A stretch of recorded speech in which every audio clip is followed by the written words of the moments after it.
hot on the brakes. Koenigsegg, yep, he's got the advantage, but unironically, the average ducks to the inside. What a move! But Koenigsegg accelerating back on the outside.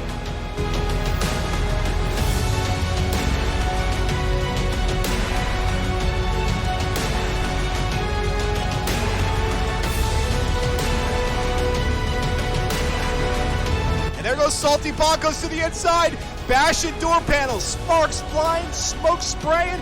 The Butler is going to go wide. Salty Boncos on the inside. They're a little bit off the pace, but now accelerating all 500 horsepower.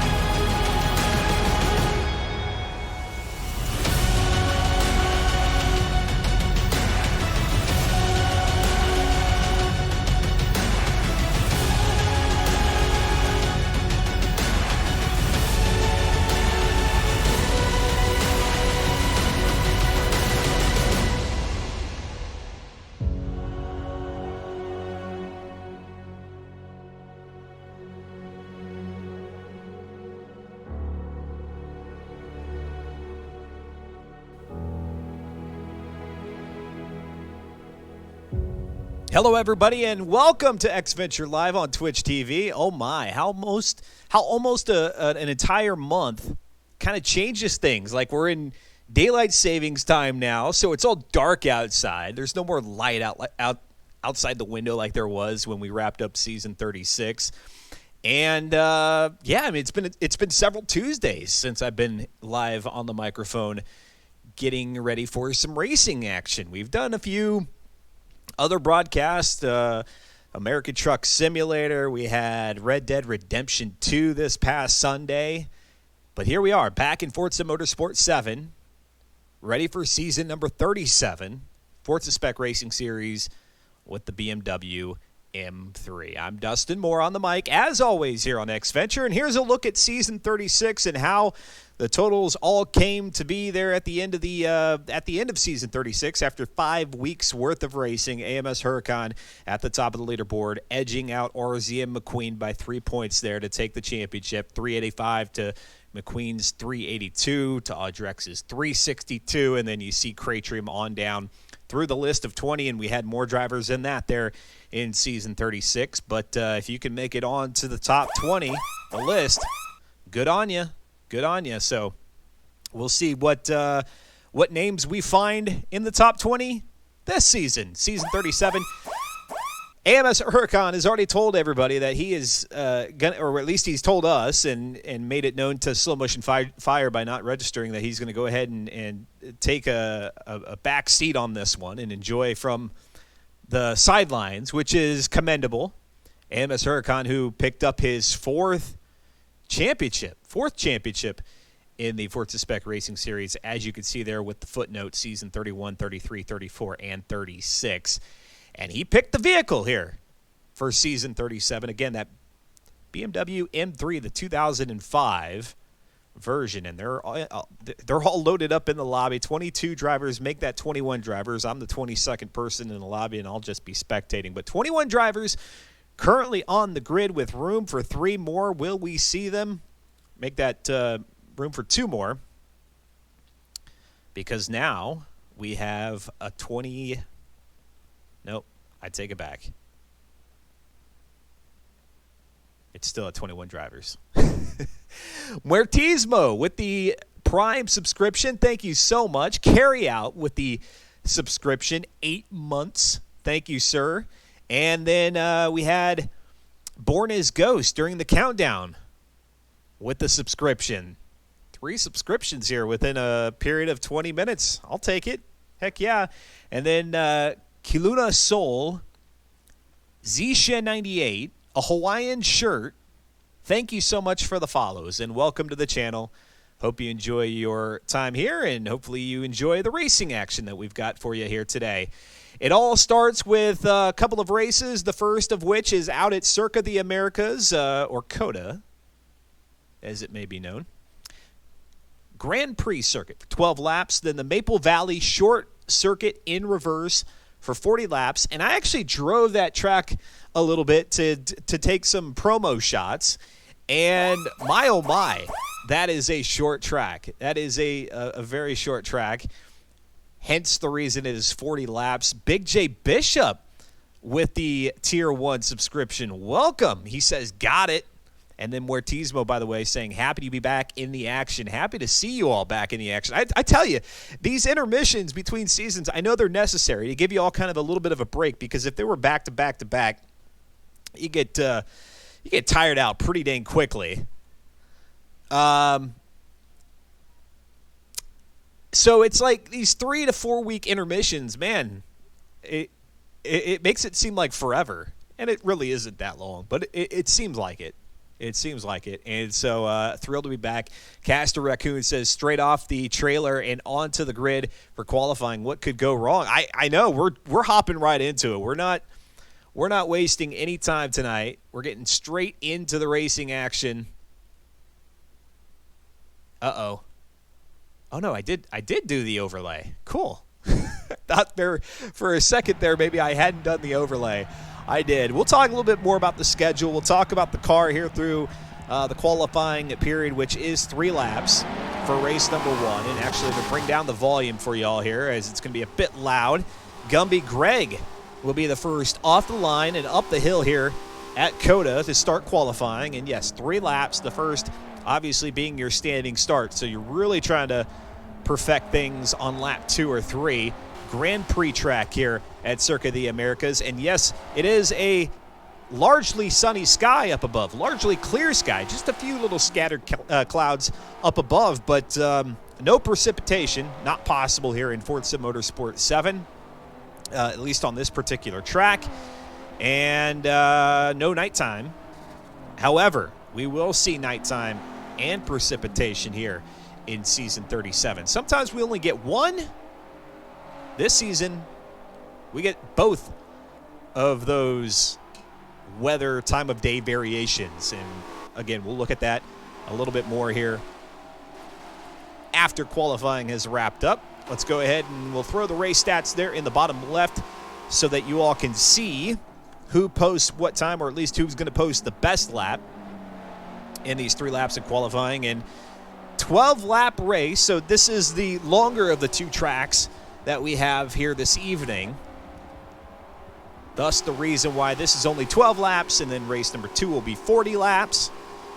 But the BMW M3 2005, 276 horsepower, 289 foot-pounds of torque, 3,678 pounds of curb weight. That brings the M3 in at C500 here in Forza Motorsport 7. And I know we always talk about this for each season, but the performance index is Forza Motorsport 7's way of assigning some sort of performance value to the vehicles based on their upgrades.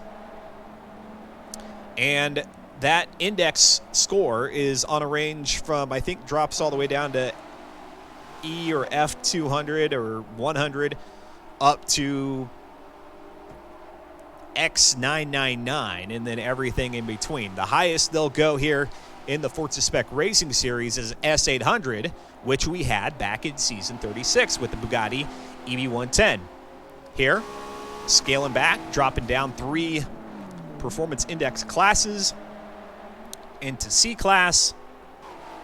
And Slow Motion Fire telling me before the season got kicked off that this was going to be a very competitive season, a car that leads or enables really strong competition out on the track. And I tend to agree. When you get these slower vehicles, they're a little bit more manageable, and therefore, regardless of your skill level, we see quite a compression of the grid versus those higher performance index vehicles where high performance, a little bit more difficult to control. You make a mistake and all of a sudden you find yourself well behind the larger grid. Here in these slower vehicles, a lot easier to control. However, if you do make a mistake, because they are slower vehicles, it takes you a little bit longer to catch up. So the pros and cons of all the different PI levels, but really the beauty here of C-Class is that, yes, I think we're going to see it all throughout season number 37. We're going to see very tight competition.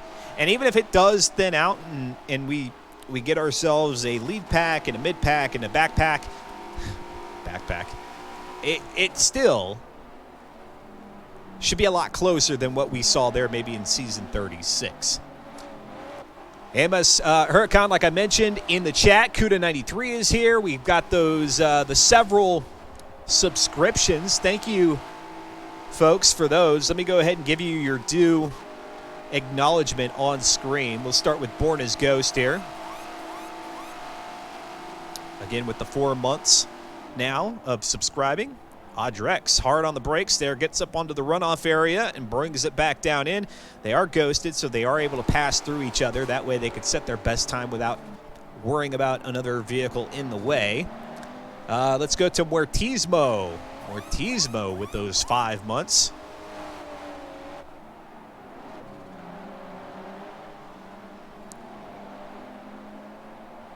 And right now it's Cratrim with a 2:34.546 as the quickest time on that standing start. As we watch Audrex with the Ryzen livery carry out 8 months subscribed, closing in on that 1 year anniversary.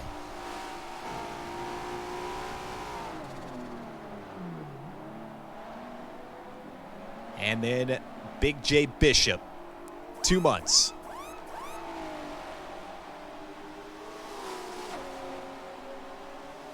Subscriptions do support the channel, and they yield you some emotes, racing theme emotes, with our little Stig character there. Stig-like, I should say. Stig-like character. And then, of course, you get to avoid any advertisements that may roll both on the pre-roll and any that may run throughout the course of the broadcast, knowing that I will only enable those mid-cast advertisements when we are not in the thick of the racing action.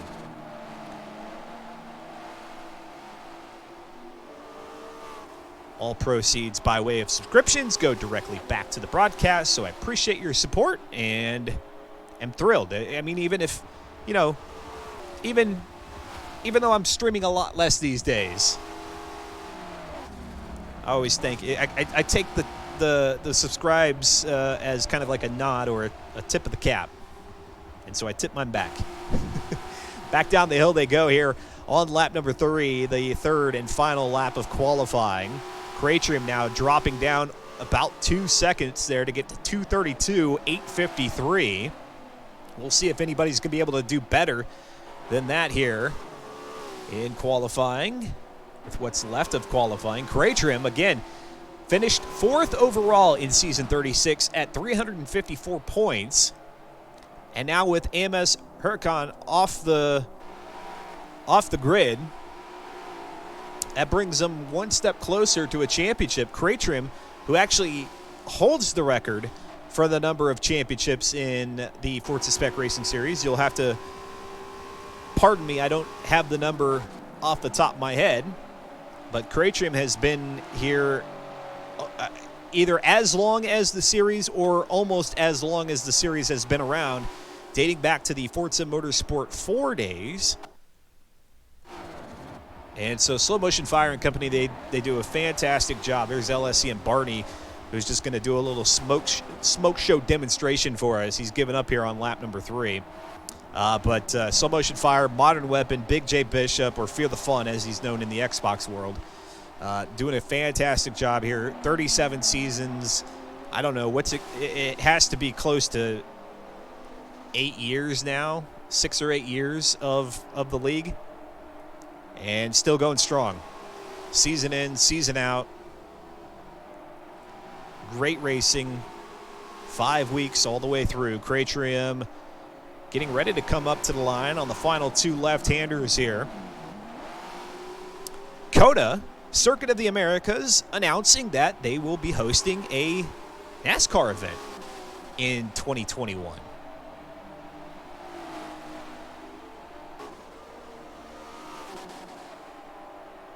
And here comes Cratrim, as we see Barney already across the line, and Cratrim will be able to get pole. He will not beat his quickest time, but he will grab pole here in the qualifying session for race number 1.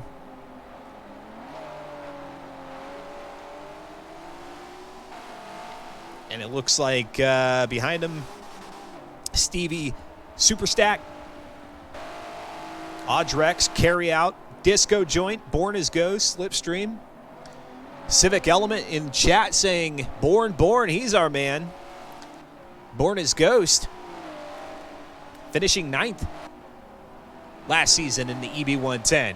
224 points, just behind LSCM Buck. I say just behind. It was 26 points behind LSCM Buck, and a cool, I don't know, what is that, 14 in front of AP1 Raccoon.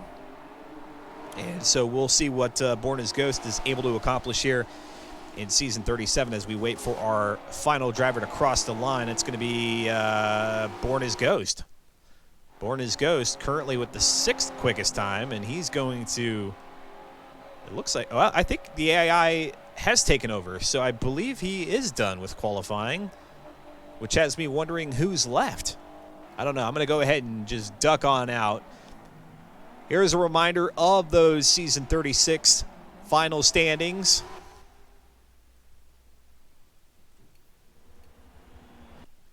Go ahead and mute the in-game audio here for just a bit. And let's go ahead and take a look at those times, the qualifying times. Kuda 93 with a 2:34.553. However, note the exclamation mark in the triangle. That signifies a dirty lap being his quickest. Actually, I take that back. A dirty lap being the only thing that Kuda was able to accomplish. He's in good company, though. He's got Joe Beardy, Fear the Fun, Gumby Greg, Slow Motion Fire, and there might be a few more down below. But that means they'll be at the back end of the pack because even their quickest dirty laps are still going to be ranked slower than the slowest clean lap in terms of the grid ordering. Joe Beardy there with that 2:34.049. Audrex with a 2:33.175. Slipstream with a 2:34, a 2:38 for Raccoon. So Raccoon, I'm guessing, had a dirty lap and just managed to get that 2:38 clean. And so he's got some work to do off the starting line. Fear the Fun with a dirty 2:34, a 2:42 for Gumby Greg dirtied, and a 2:35 dirtied by Slow Motion Fire. Z827 with a 2:35.481. Foontang coming in with a 2:38.444. Watch out for Foontang here in Season 37. Disco Joint with a 2:33.471. Jacob T. Boyd with a 2:35.215. Barney, LSCM Barney, a 2:37, 2:35 for Chaos Fox. Cratrim with a 2:32 puts him on pole. It looks like Stevie Superstack will be in row number 1 with him on the outside there with a 2:33.160. Muertismo with a 2:35.951. Carry Out with a 2:33. A 2:40 for Beer. A 2:38 for Fox Jason D. And a 2:33. A smoking quick 2:33 there for Born as Ghost. That'll be good for P3. Row number... Actually, check that. It'll be P4 with Disco Joint at P3. Both of those drivers on row number, well, I'm saying that. If only we could organize the best laps in order of quickness here, I would be able to better assess this.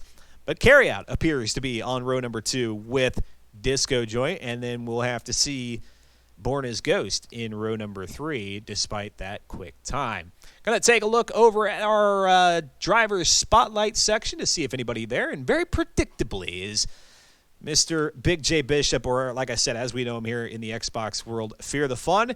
Fear, compare this BMW in 3 against the Season 36 Bugatti EB110. Which of the two do you like better? Okay. I can do this very easily. Yeah. The Bugatti is a brick, and the BMW is a feather. Really? Yes. Even at 3,678 pounds, you consider that a featherweight, huh? Okay, it handles like a feather, all right? Fair enough, fair enough.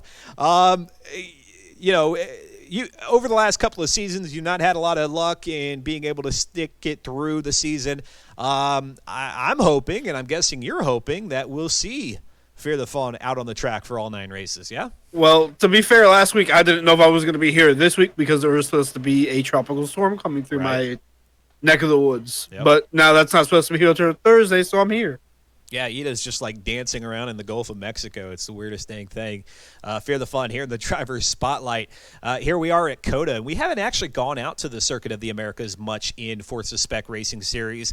I'm kind of on the fence with the track. It's one of the newer entries to Forza Motorsport. It's one of the newer tracks that exist in the world, and it's quite complicated, complex.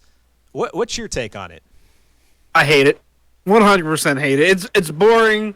It's like somebody just threw a bunch of shapes on a piece of paper and said, that's going to be a racetrack. It's not good. It doesn't flow. You don't get any sense of speed or like ability. It's all about who's going to break the first and who's going to dive bomb on this corner or who's going to run wide that corner. It's not fun. It's technical, but it's not technical in a good sense, if that makes sense. Like Sebring's, it's got technical parts, but it's a very simple track, where this is a simple track, but the technical parts are terrible. A lot of S-curves, a lot of chicanes, so that means a lot of curbing. How does the BMW handle the curves? Does it absorb them pretty well, or are you going to be bouncing off of them if you try to ride them too much? It runs them pretty good. It doesn't have a ton of horsepower, so even if it upset it, it doesn't really get sideways or anything like that.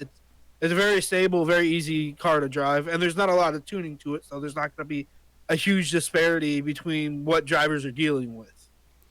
And assuming, and again, I've got my fingers crossed. Heck, I might as well even cross a couple of my toes and all that, if at all possible. AMS Huracan, he's out this season, so that brings everybody up the ladder a rung or two. If you can make it all the way through to the end, where do you want to be here on the leaderboard when it's all said and done? You see, the AMS guys aren't here this year, and neither is McQueen. Yeah. And all of a sudden, Aldrich last season just shows up with a ton of speed. Stevie Super's hack is surprisingly quick. We still got CT, Disco joints back, Foon's back. If I come back with a 5th place finish this season, I'll be happy. Anything higher than that, and I'm ecstatic.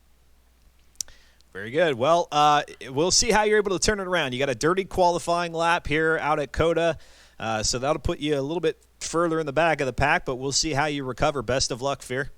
All right, thank you, boss. All right, Fear the fun there in the driver's spotlight as we get ready for 12 laps of racing here at the Circuit of the Americas Grand Prix track. Yes, this is the Formula One version of COTA. There is a shorter version, but even in these slower cars from time to time, they will opt for the longer track. It's just really a matter of what the drivers select, because the way things work here in the Forza Spec Racing Series is after a season has concluded, one of the perks that you get if you win the championship is you get to select what the vehicle is. You select what the vehicle is. Slow Motion Fire takes some kind of like spy photos of the car, zooms in really tight on certain features that maybe you can make out, maybe you can't, post those up, and all the drivers who register for that season and who can guess what the vehicle is, they get to select the track. And so inevitably what has happened here is somebody said, hey, let's head on out to Circuit of the Americas, let's do the Grand Prix track.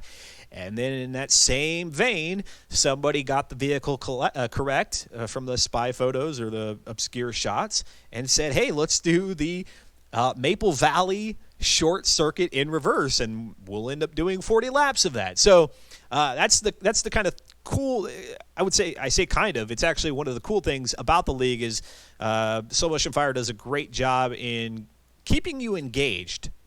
And even if you're not the quickest driver in the field, on the track, the beauty is that you can get out there, race, find who you're most competitive with, and see how good you can do this season. And if maybe you don't meet your expectations, maybe you fall a little bit short of your goal of where you wanted to finish on the leaderboard, well, then come back next season and try it all over again. 5 weeks of racing. They take your top 4 weeks worth of points, combine those are your championship points. Yes, they do keep track of the overall points, but that's not what we're concerned with in terms of naming the champion. VD Hump 1105, thank you very much for the follow and welcome to the broadcast. Good to have you here.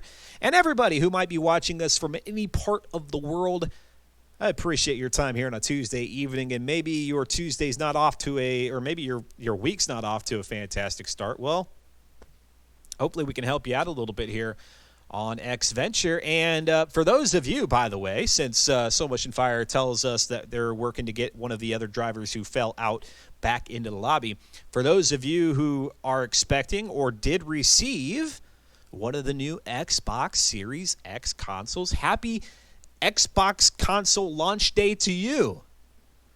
For the first time in 3 generations, I am not on that list, but that's what the PC conversion will sometimes do. Is you get into the PC world and you're like, well, gee, everything's here for me, so why do I need the console? Carry Out says game crash. He is reloading. No worries. I'm in no rush.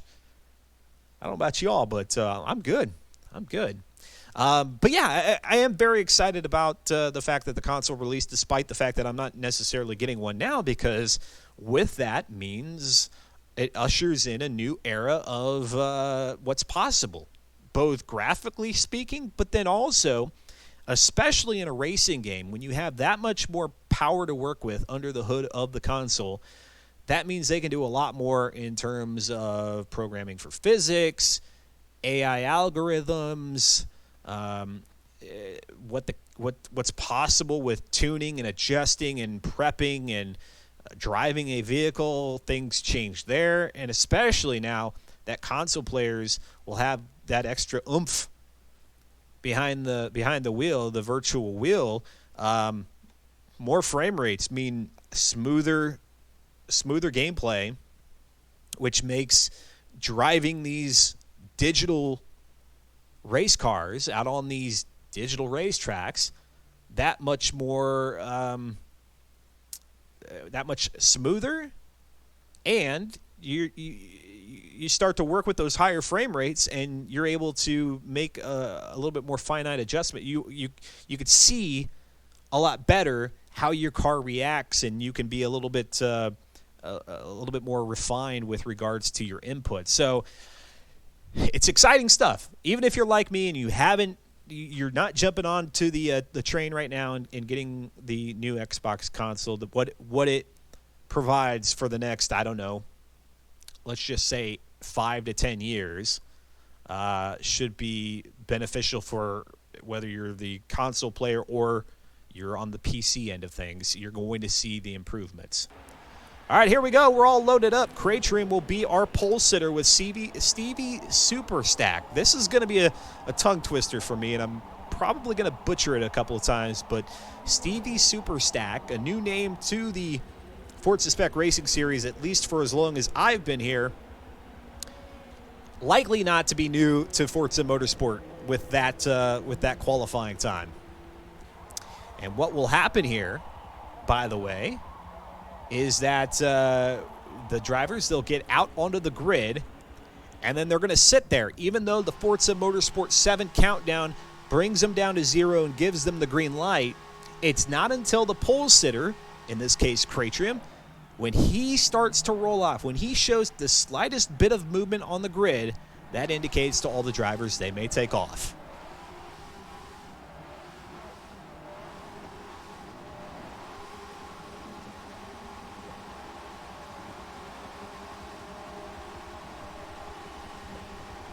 Cratrim really holding him on the line here for the start of season 37. Kick the tires and light the fires.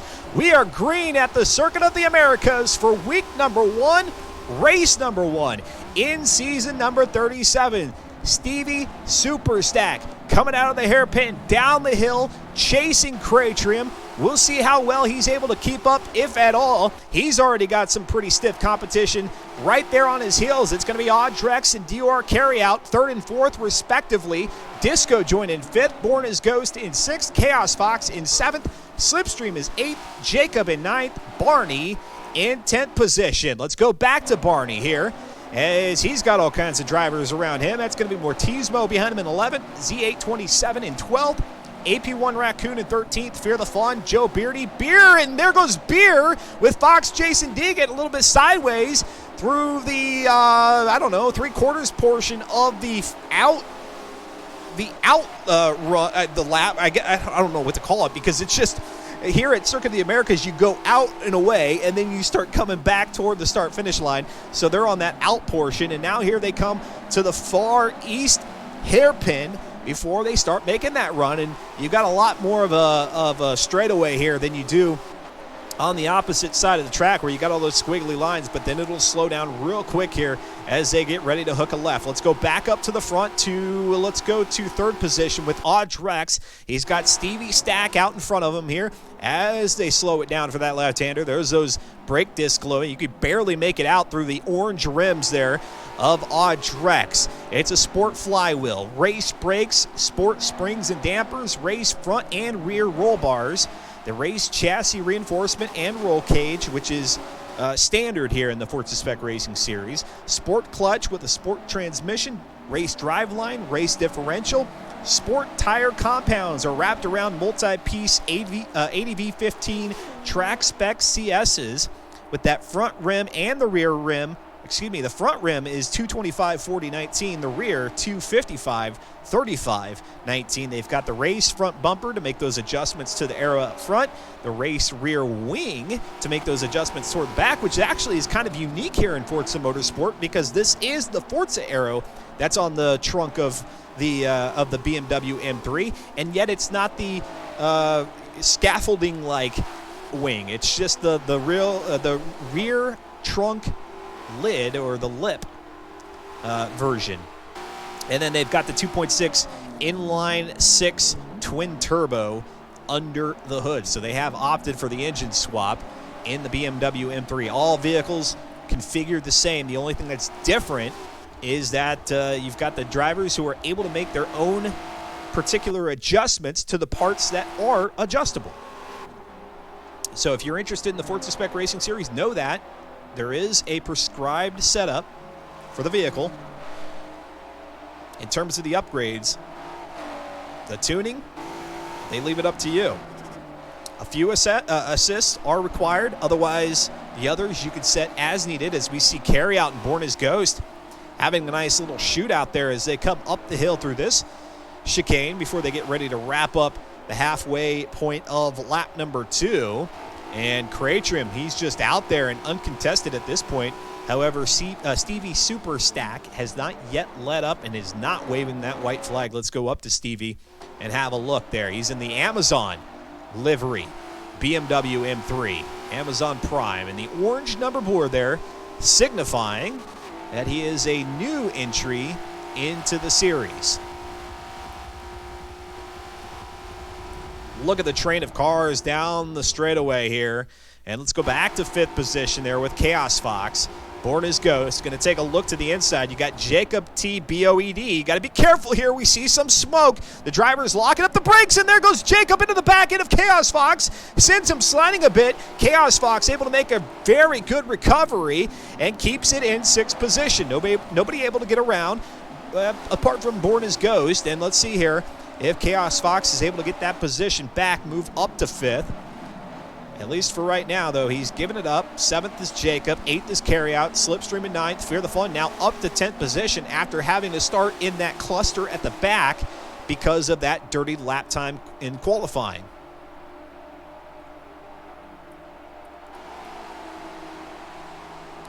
Just a big grouping of cars back here. And, oh, we've got someone who's well wide. Let's go back to 9th here. LSE and Barney. And there's Fear the Fun. Closing out the top 10 here, and as is always the case for Fear the Fun, let's see if he can keep it composed. All too often gets excited, gets a little bit antsy, does something that puts him and his opponents at risk, and before you know it, we find him back in the 15th to 18th position, and then he's got to fight his way back up through it again. And let's see who's well off the track and well off the pace. That's going to be DOR Carryout, and does he have some damage to that vehicle? I have to imagine, because he is really, really going slow.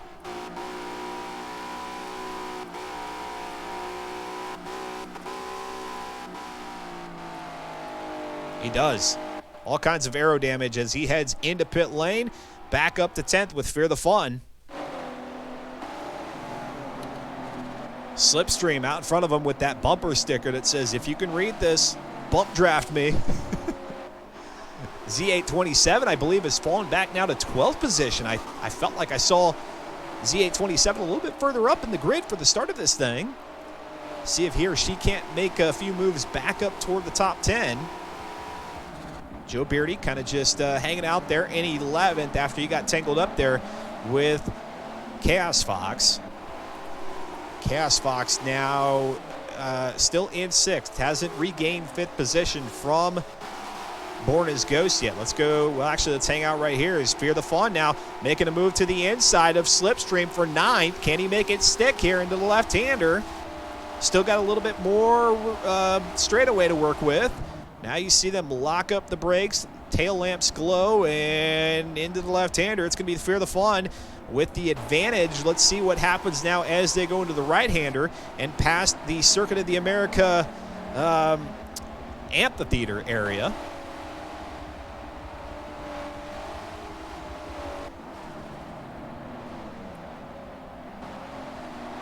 And Slipstream's going to run wide. That's going to allow Joe Beardy to now move up into the top 10, if not just momentarily, because here comes Slipstream back into 10th. Z827, you got this, says Kiluna Soul there in the Twitch chat. Our pit lane. Back up to 3rd with Audrex. Is he able to close in on Stevie here as they go across the line for the beginning of lap number 4? Lap 4 of 12. That 13th lap is just a cool-down lap up to the very top, the highest portion of the track here. Outside of Austin, Texas, Circuit of the Americas, opened back in 2015.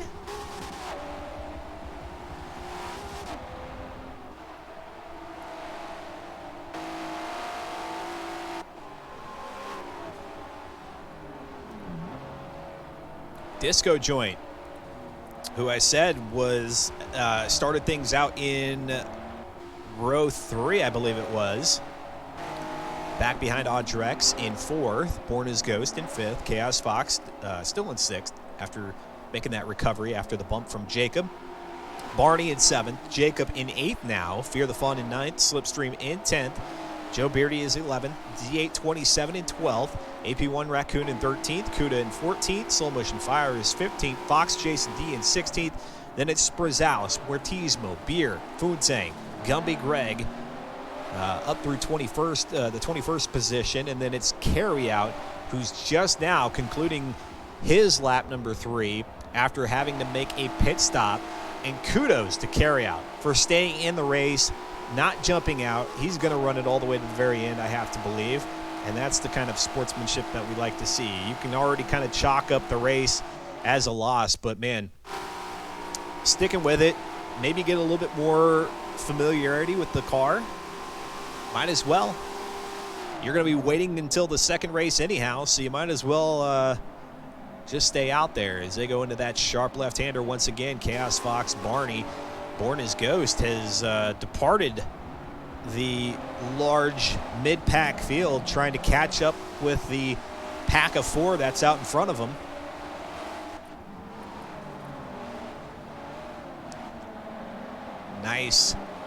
Nice attempt there by LSCM Barney. LSCM, the Lightspeed Esports team, formerly known as Lightspeed Endurance Motorsports. Now they just go by Lightspeed Esports. Over the rumble strip, using a bit of that runoff section. We've seen it in IndyCar and in Formula One. Drivers taking huge liberties through that section. However, in all circumstances, they've been permitted to do so by their respective racing bodies. So a decision by a lot of the associations when they come out here to COTA to go ahead and allow them to run those final 2, well, at least the penultimate left-hander a bit wide. I'm not entirely sure what NASCAR's position is on that. VD Hump also rooting on Z827, saying, go! You got this! says Kaluna Soul. Up to 11th is Z827. Now, making a move. Well, was up to 11th, but now Jacobs reclaimed it. In Z827 in the very appropriate BMW sport colors there. The red, blue, and the, I don't know, baby blue. A little bit different take, however, on the striping. With a bit of it there on the hood.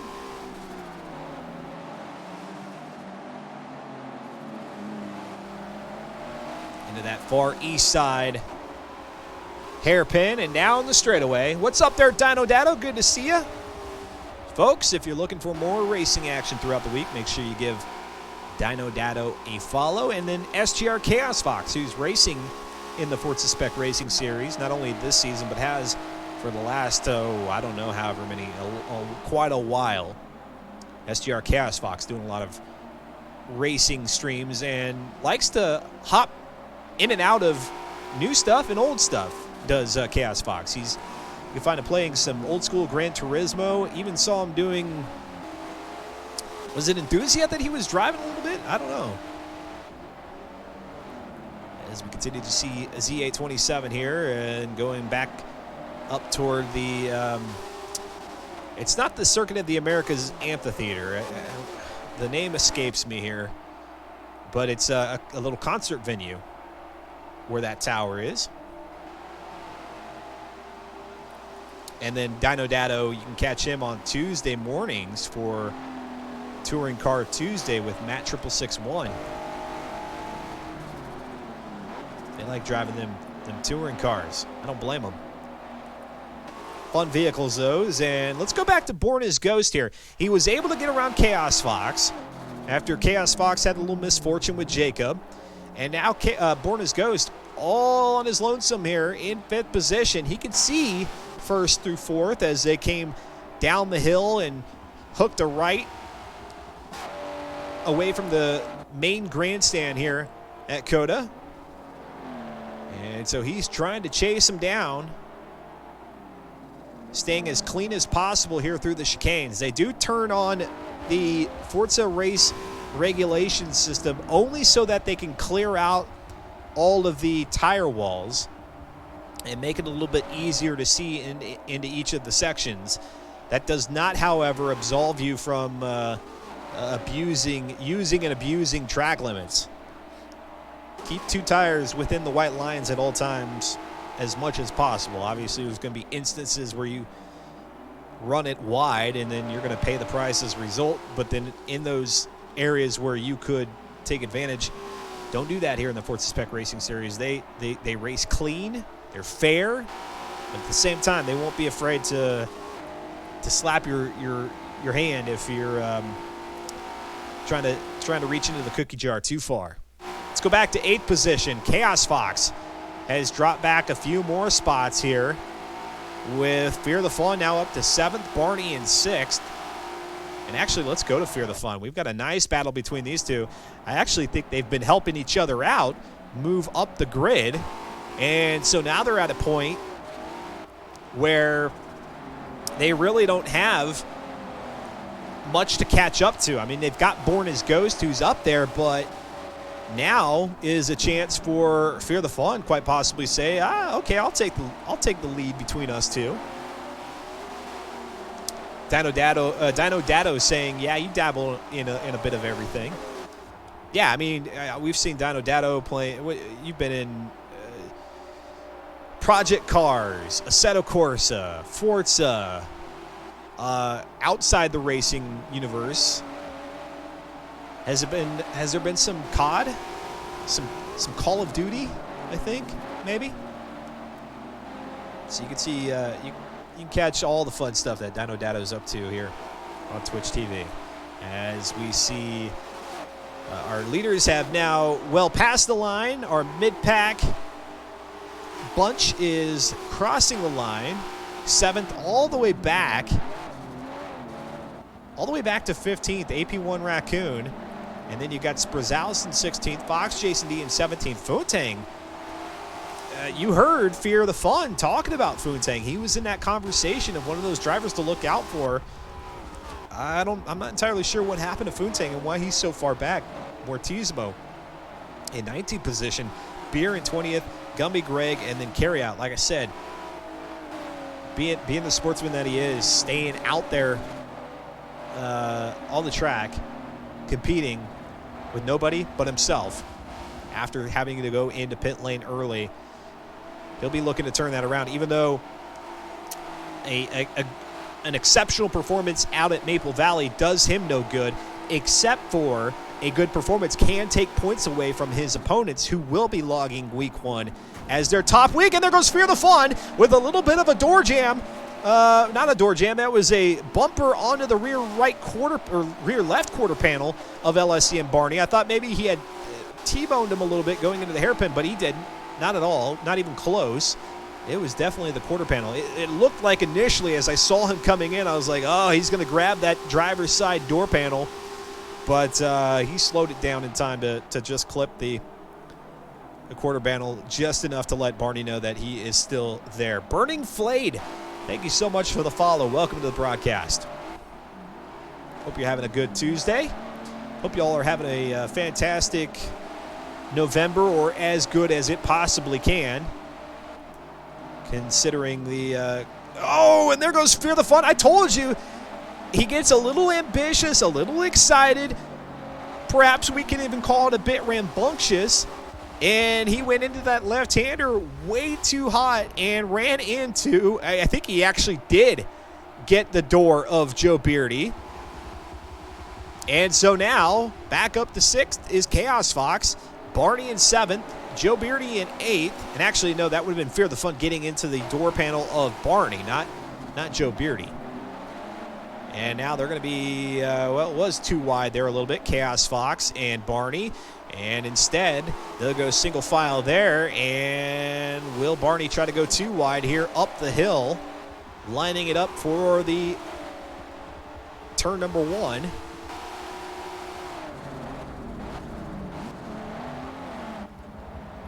And look at that. They're 4 wide coming out of turn number 1. Fear the Fun on the outside as they get ready for the right-hander back there in 9th position. LSCM Barney in 7th. Joe Beardy in 8th.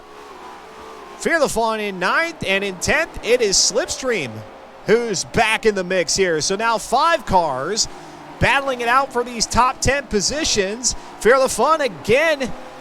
He got his car a little bit cockeyed there as he hit the curbing, so that uneased the M3, and he had to get that thing to regain grip, and he did, but not before allowing Slipstream to close in that much more. And now Slipstream to the outside through that little kink. The left-hander here now coming up to the hairpin on the east side of Circuit of the Americas. Slipstream is very wide, but now he's going to tuck it down to the inside. Slipstream with the old switchback. He's going to make the charge down the back straightaway. They're going to be 3 wide. Fear the Fun in the inside, or excuse me, in the middle. Joe Beardy on the outside. Slipstream on the inside. And here they go. This is where it can get very interesting. Who's going to break first? It's kind of a test of your fortitude. Who's going to break first? Who's going to be a little bit cautious? And Slipstream, he goes ahead and locks it down by just kind of putting his car in there to block both the low line and the mid line. And there goes Fear the Fun up into the grass trying to make a pass. I don't think he's going to be able to do it there, but that might set him up nicely. Well, no, he's going to take the outside line here on Slipstream. Maybe try to do a little switchback on Slipstream himself, but it doesn't look like it's going to stick. And so for right now, it's Barney, Chaos Fox. They get rocker panel to rocker panel. Slipstream in 8th position. Fear the Fun, Joe Beardy. And yes, this is where the action is right now. Cratrim is still our race leader. Actually, I take that back. Audrex has now claimed the top spot. Cratrim in 2nd. Disco Joint is in 3rd. Stevie Superstack in 4th. Let's go to Disco in 3rd position. Something happened. Cratrim, I don't know if he lost it into one of the corners or what, but now Audrex with a commanding half-second lead as they begin lap number 9 of 12.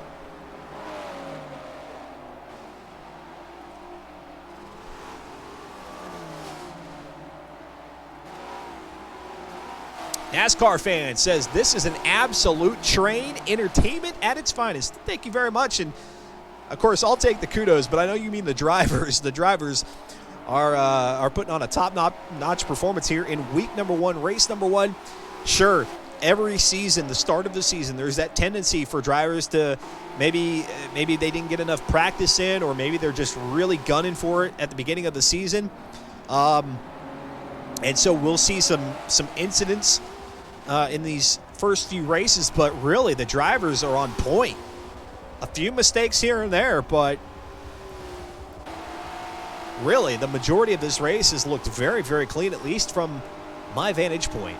Civic Element says, loving this. Disco is doing great. He is here in 3rd position, trying to keep pace with Cratrum. That's going to be difficult. And Aunt Drex in the Rising car. I mean, he's obviously stepping it up a bit. Here comes Stevie Superstack, trying to take on these 3 veterans of the Forza Spec Racing Series and say, hey guys, I'm quick too. Keep me in the conversation. And then you've got these 4 drivers, and then you see back there in, well, Born as Ghost still all by himself. Barney through, was that AP1 Raccoon there in 15th position? Yeah, I mean, just a really congested field right there. And if we get a chance to look a little bit further back here after we kind of see if things settle down up here in the front, then we'll go jump back to midfield. But here comes Audrex leading them across the line for the beginning of lap 10. Stay tuned. We've got qualifying for race number 2 here. The second race of the evening out at Maple Valley Short Circuit. In reverse, there goes Disco Joint. Cratrum ran wide there out of turn number 1. He'll have the advantage, though, here through the right-hander. He's on the low line, and then he'll put the block on there with Disco Joint. But Disco is closing in. He's got that No Coast Brewing car.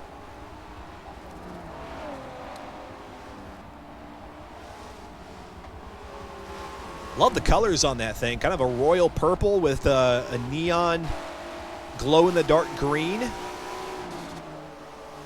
Did that say Mammoth Ale, I think? One of the No Coast Brewing brews. Slow Motion Fire often sporting a No Coast livery, and now it's Disco Joint here in season 37 as they come rolling down the hill underneath that Xbox signage again. Happy Xbox Series X launch day for those of you who were partaking in the launch of the new console. And then we've got another one coming out on Thursday, the PlayStation 5.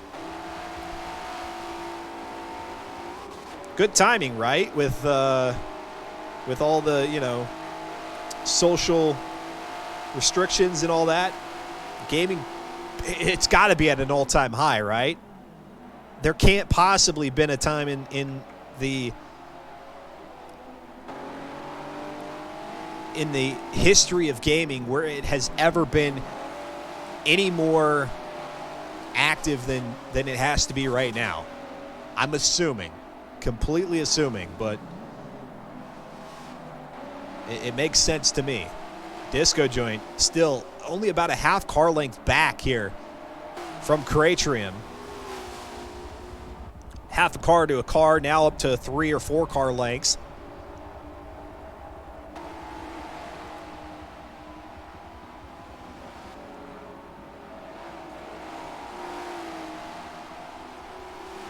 Into that final left-hander, they'll have 2 to go. Lap 11 and lap 12. Let's go ahead and take a look at the situation with these BMW M3s. 52% left in the fuel tank, so fuel should not be an issue throughout the season. Never thought it would be.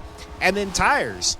The rear-wheel drive car with those front tires gripping into the corners, the chicanes here.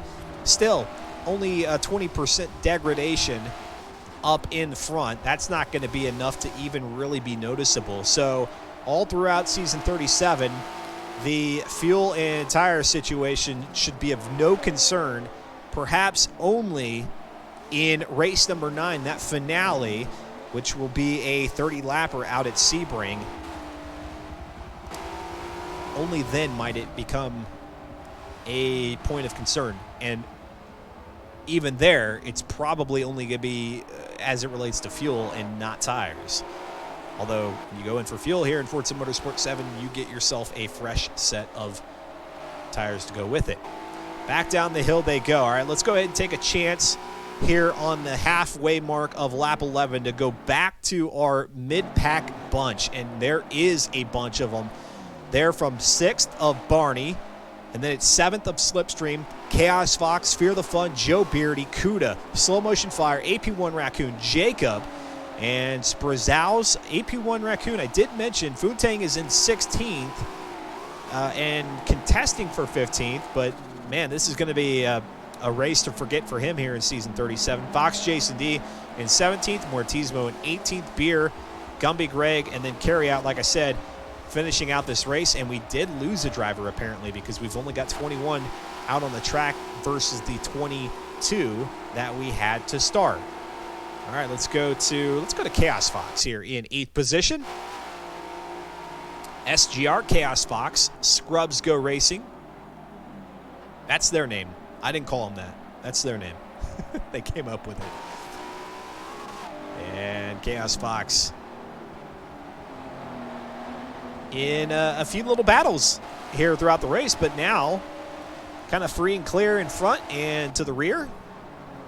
And so we'll see if maybe he's able to get himself composed here for the 12th and final lap to make a run at 7th of Slipstream and possibly even 6th there, which is LSC and Barney. That would be probably as far up as he could go with our top 5. Now crossing the line, white flag flies. Let's go to Disco Joint here in 3rd position. Cratrum in 2nd. Audrex in 1st, and not more than a second separates these three as they begin the final lap. Come down the hill and now toward all the snaky bits here out at Circuit of the Americas. And I think this is one of the reasons why Fear the Fun said he's not a fan of the track, because they are a bit high speed, but you've got to time the braking just right. You don't, you're going to run the corner wide and you put yourself at risk of being harassed by the organizers saying, hey, you took advantage of the corner there.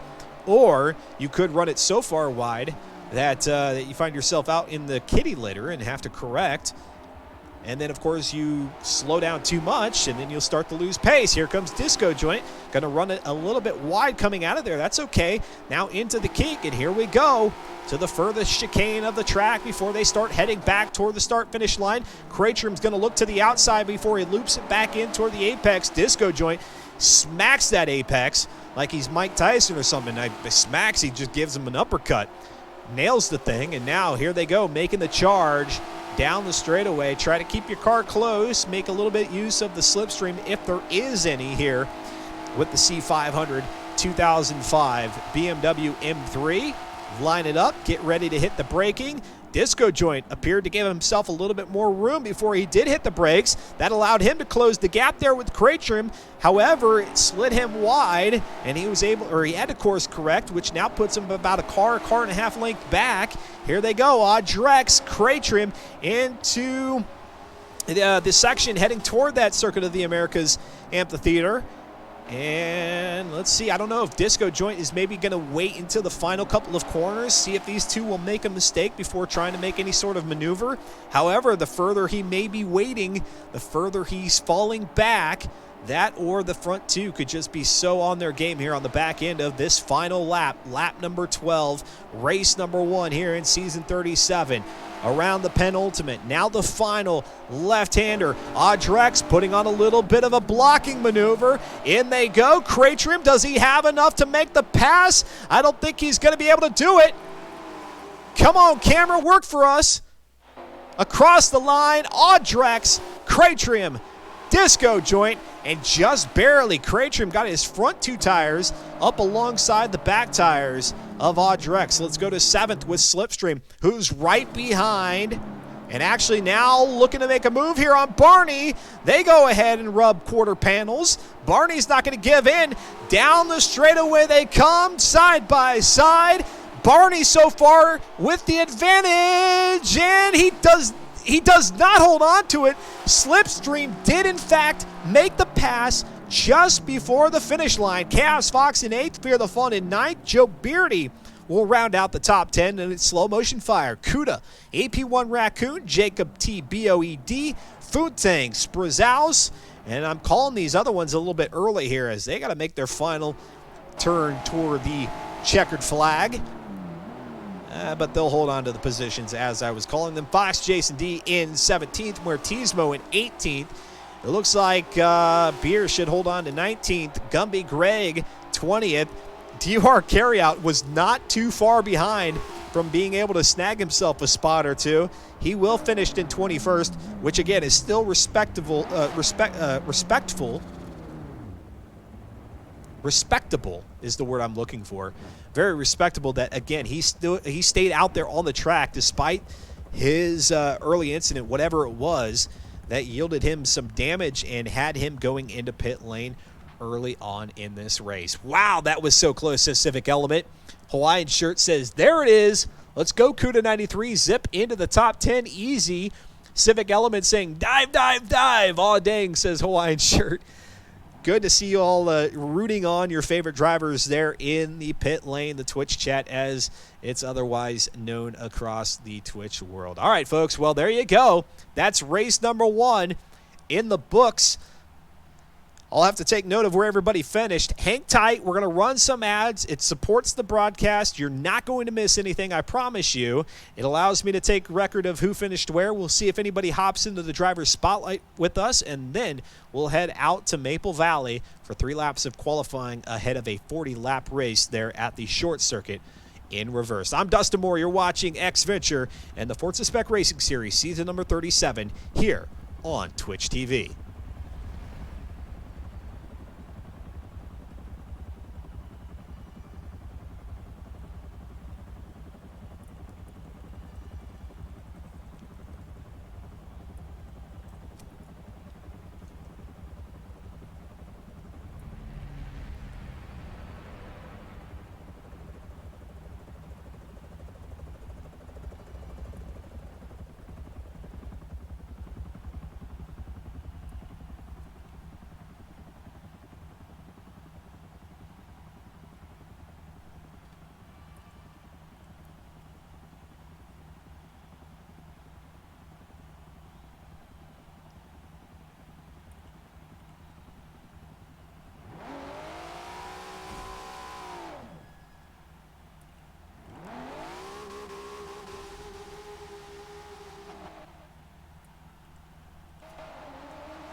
And welcome back, ladies and gentlemen. I hit the wrong button in terms of the ad links, so you got out of those ads a little bit quicker than usual. I'm Dustin Moore. We're getting ready to prepare ourselves for qualifying, but first, Slow Motion Fire still has to do all of the note-taking of who finished where, but by my score, Audrex is your race winner here in race number 1 of the season. Cratrim falling back to second after leading that race for so long. Disco in third, Stevie in fourth, Born as Ghost, Slipstream, Barney, Chaos Fox, Fear the Fun, then Joe Beardy in 10th.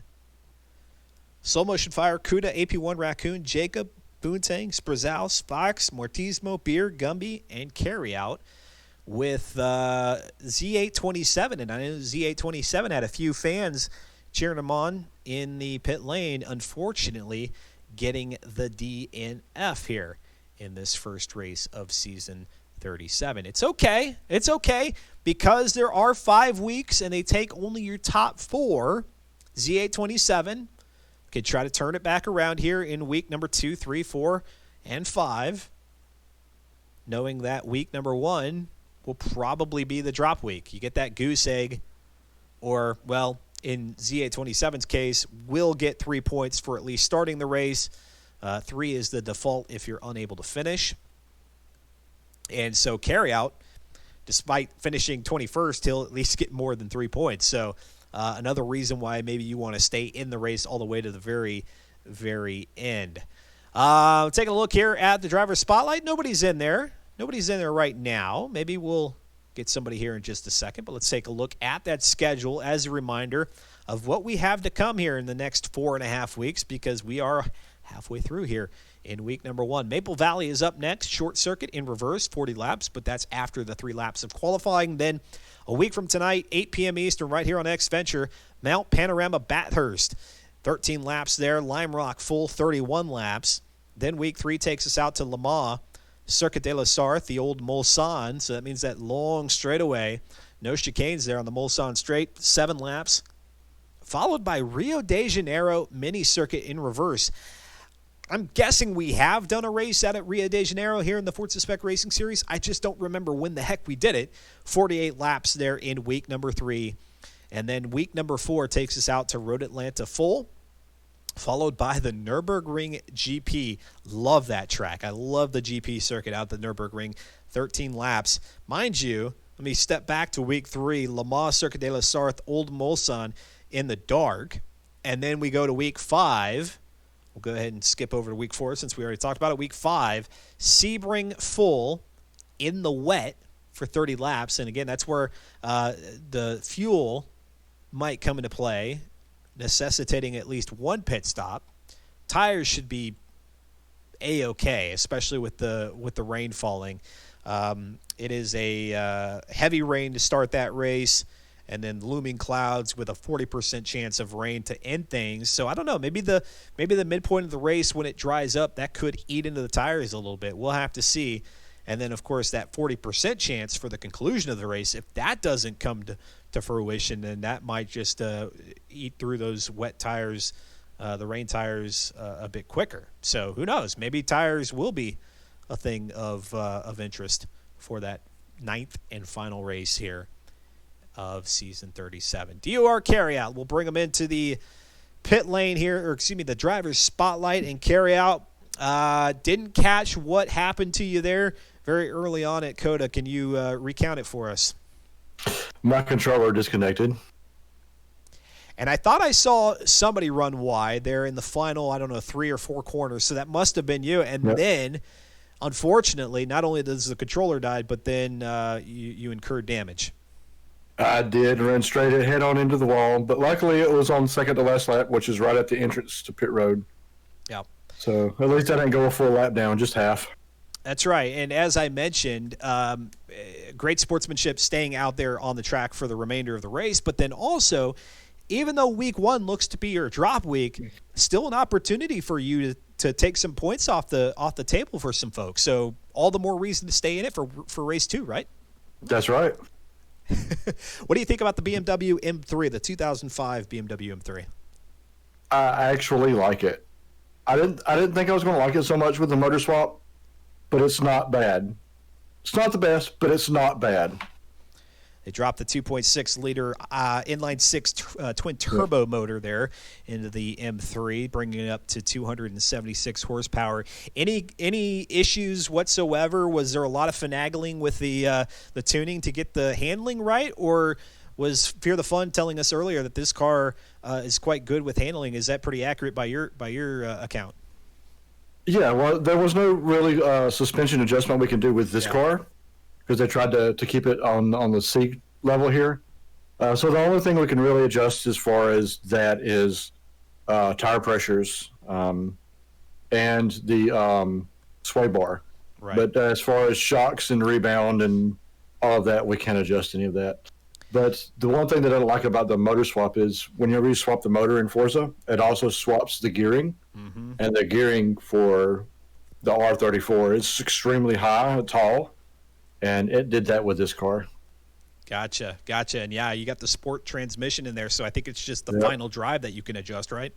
That's it. Yeah, we'll see how that plays out when we head out to Circuit de la Sarthe there, the Mulsanne, the old Mulsanne, for week number 3 in the dark.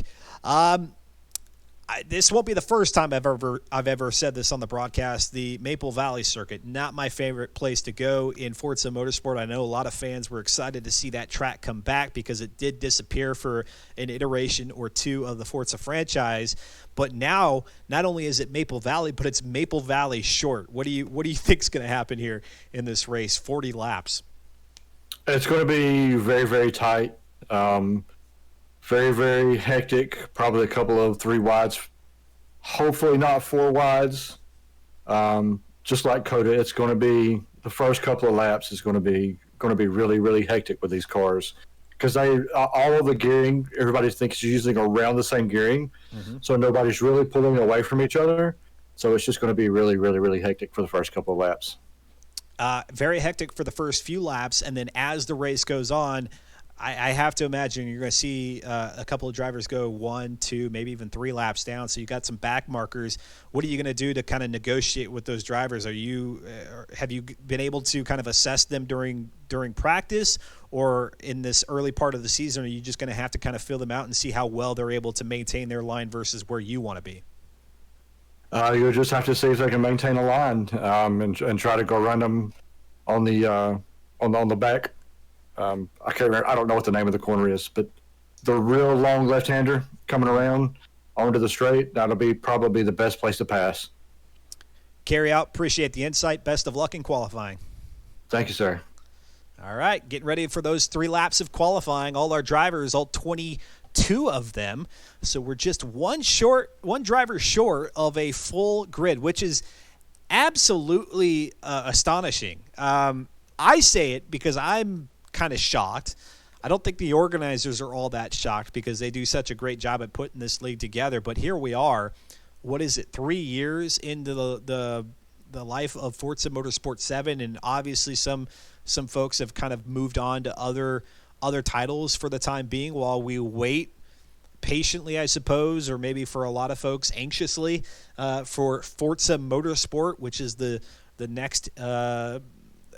I think it's a reincarnation is what you can essentially call it, because all indications are that the Turn 10 team are making use of the extra time, since they did not launch with a new title this year or even last year, that they're making use of the extra time to be able to put a lot more into the game than what they've had in iterations past, because it was that 2-year cycle. And even with that, and some folks kind of turned off from either racing in Forza Motorsport or maybe just racing in general. They're potentially looking at other things. Here we are with almost a full grid here. Obviously, they're doing something right in the Forza Spec Racing Series. So if you're at all interested, I highly, highly encourage you to head on over to reddit.com/r/FM4. Get yourself registered. Get your BM3 put together here either tonight or over the next 5 to 6 days, and then come out here on the track a week from tonight, 8 p.m. Eastern. And if you can commit 2 hours to racing, well, then why not? Fill up this grid. See how well you can do. Don't just sit here and watch. Give it a go yourself. Whether you've got Forza Motorsport 7 for the Xbox One or the PC, you're welcome to join as long as you race clean.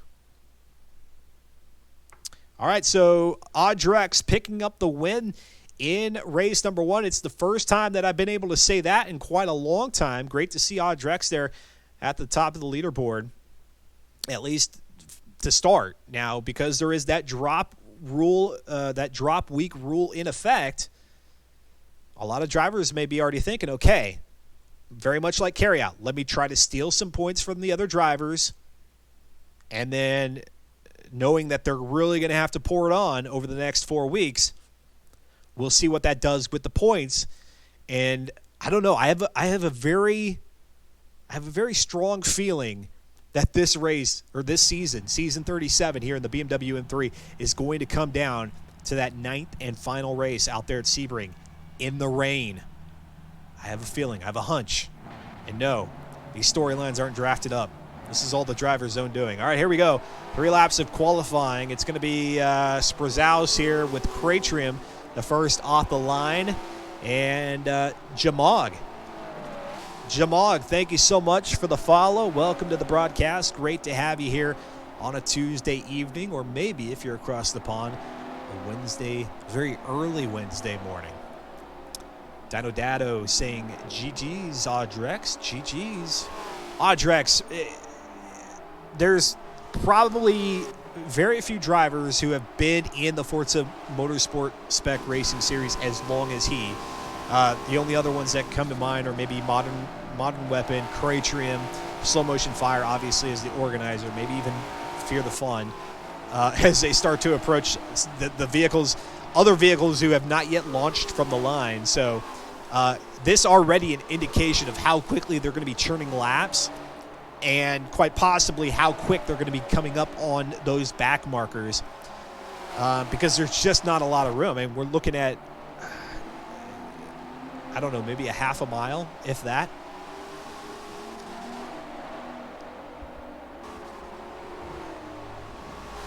Sorry, I don't have my Maple Valley short circuit reverse track map in front of me.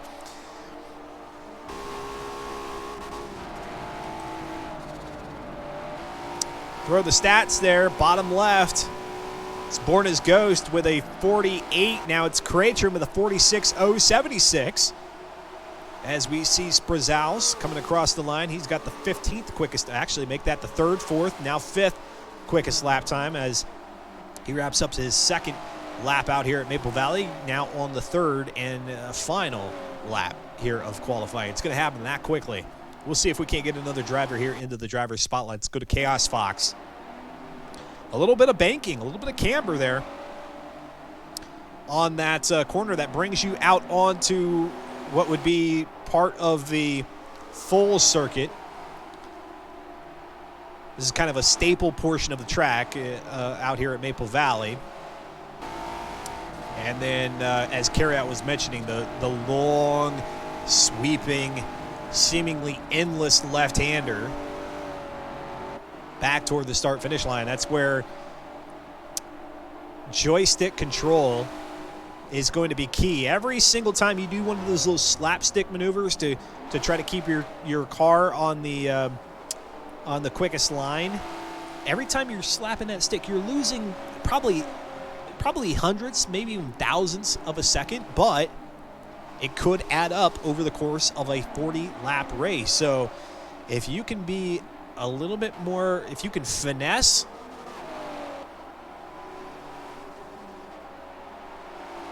and waiting for our frames to come back. Whoa, come back, frames. Baby, come back. You can blame it all on my ISP. Looks like we've, oh, I was just about to say, it looks like we stabilized and then get hit with another little spike there.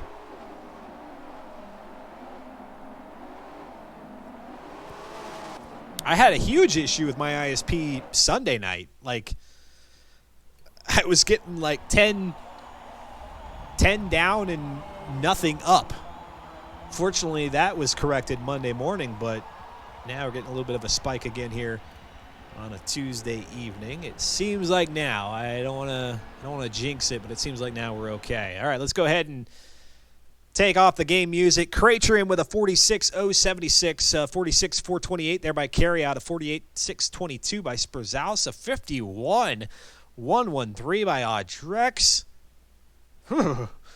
SGR Castfox with a 47.390 Disco Joint. Oh my gosh. Audrex, now Disco Joint with a dirtied 47. That'll put him all the way to the back of the pack. Beer 98G with a 48.078. Slipstream with a 46.709. Raccoon with a 47.704. Z827, who disconnected from that first race out there at Coda with a 46.651. LSM Barney with a 46.995. Mortismo with a 46.7. Born as Ghost with a 46.7. Jacob T with a 46.9. A 47.1 there for Joe Beardy. 46.9 for Funtang. A 48.9 for Fox Jason D. Stevie with a 45.402. Is that pole? That's pole, ladies and gentlemen. 45.402 there for Stevie. 47.9 for Slow Motion Fire. 47.1 for Fear. Gumby Greg with a 48.4. And Kuda, the 22nd driver of the grid here with a 47. Will not be the 22nd driver, though, when they organize things, but just the 22nd here of our list. Qualifying at a 47.231. All right. Looking over at the driver's spotlight. Z827 making your appearance here in the Forza Spec Racing Series. Unfortunately, falling out at their at Coda. What happened? Honestly, Forza servers. Yeah. That's the only explanation I have. So very much like Carry Out, who was able to, fortunately for him, stick it through the race there at Circuit of the Americas. Very much in his same situation. Here you are, race number 2. Week 1's likely to be your drop week. A chance to take some points off the table and keep yourself in the game here as you head into week number 2 all the way through week 5. I mean, I'm definitely hoping for a good, solid finish on race 2, but we'll have to see. I mean, this track is real. It's real small and a lot of high-speed corners, so it's going to be interesting seeing how things play out. We saw you battling it out for what part of the race you were able to complete there in race number 1. We saw you battling it out mid-pack. Who on the grid do you see as kind of your closest competitor? Jacob T, he was a real solid competitor up until, I got kicked. But definitely him and a few others who are running right there between 6th and 10th. I definitely feel like I fit right there in that pack. But again, we'll have to see how things pan out for a shorter track like this. Talking with Z827 here before we get ready for 40 laps around the Maple Valley Short Circuit in reverse. Tell us, what inspired you, what encouraged you to participate here in Season 37 of the Forza Spec Racing Series? And can you explain the following that you have in the chat? There's folks that are cheering you on here. Yeah, so I was just looking for a online league to join and kind of test my skills and see where I kind of stand among equally level players. And the following is I let everyone know that I was going to be on a live stream today, so I had everyone asking for links for the stream. So nice. Hey everybody. There you go. Perhaps we can get some shout outs for you if you join us here after this race. But give me one word, a little challenge question. One word to describe the setup of this 2005 BMW M3. One word. Downforce. Downforce is really gonna. It really feels like downforce is gonna be the deciding factor here. Okay. Very good. Very good. Well, hey, Z827, appreciate you hopping into the league and then into the driver's spotlight here. Best of luck to you out at Maple Valley. Yeah, thank you. All right. Love it. There you go. Already I'm a Z827 fan. You come join the Forza Spec Racing Series, but then you also jump into the booth momentarily to say hi and say, hey, you know what? I was looking for a league where I could get some good, clean racing, competitive racing. you're okay in my books. Welcome to the league, and hopefully Z827 will be able to finish things out here in Maple Valley, and then we'll have to keep our eye on him weeks 2, 3, 4, and 5, because this will be the lower end of the point spectrum for him if he's able to finish the subsequent races here after tonight. So turning it around in week 2, 3, and 4, and 5 will be something to watch. And was saying that, hey, Jacob looks like maybe one of his closest competitors. So good stuff. All right. Stevie has pole, yes, as carryout. Kaluna Soul rooting on Z827. I almost want to say Z28. That's not it. And maybe I'll have to ask if we get Z827 back into the driver's spotlight either tonight or another night. I'll have to ask where the gamer tag comes from. P1R Twisted, thank you for the follow. Do you guys have anything on the weekends? The Forza Spec Racing Series does not have any races on the weekend. As a matter of fact, the Tuesday event is their only race night. They try to keep it very easy and accessible for drivers, and so the only race night that they have is here on Tuesdays, 8 p.m. Eastern, and it takes about 2 hours. If you are looking for some weekend racing action, I would highly recommend you check out the Online Racing Association, or TORA, and you can find them at Race TORA. That's racetora.com, and they have, I don't know that they have weekend series, but they do have weekend endurance races. And the next one coming up is going to be their 8 hours of Indianapolis Grand Prix. So if you're at all interested in maybe putting together a little bit of a team for that, you can go check that out.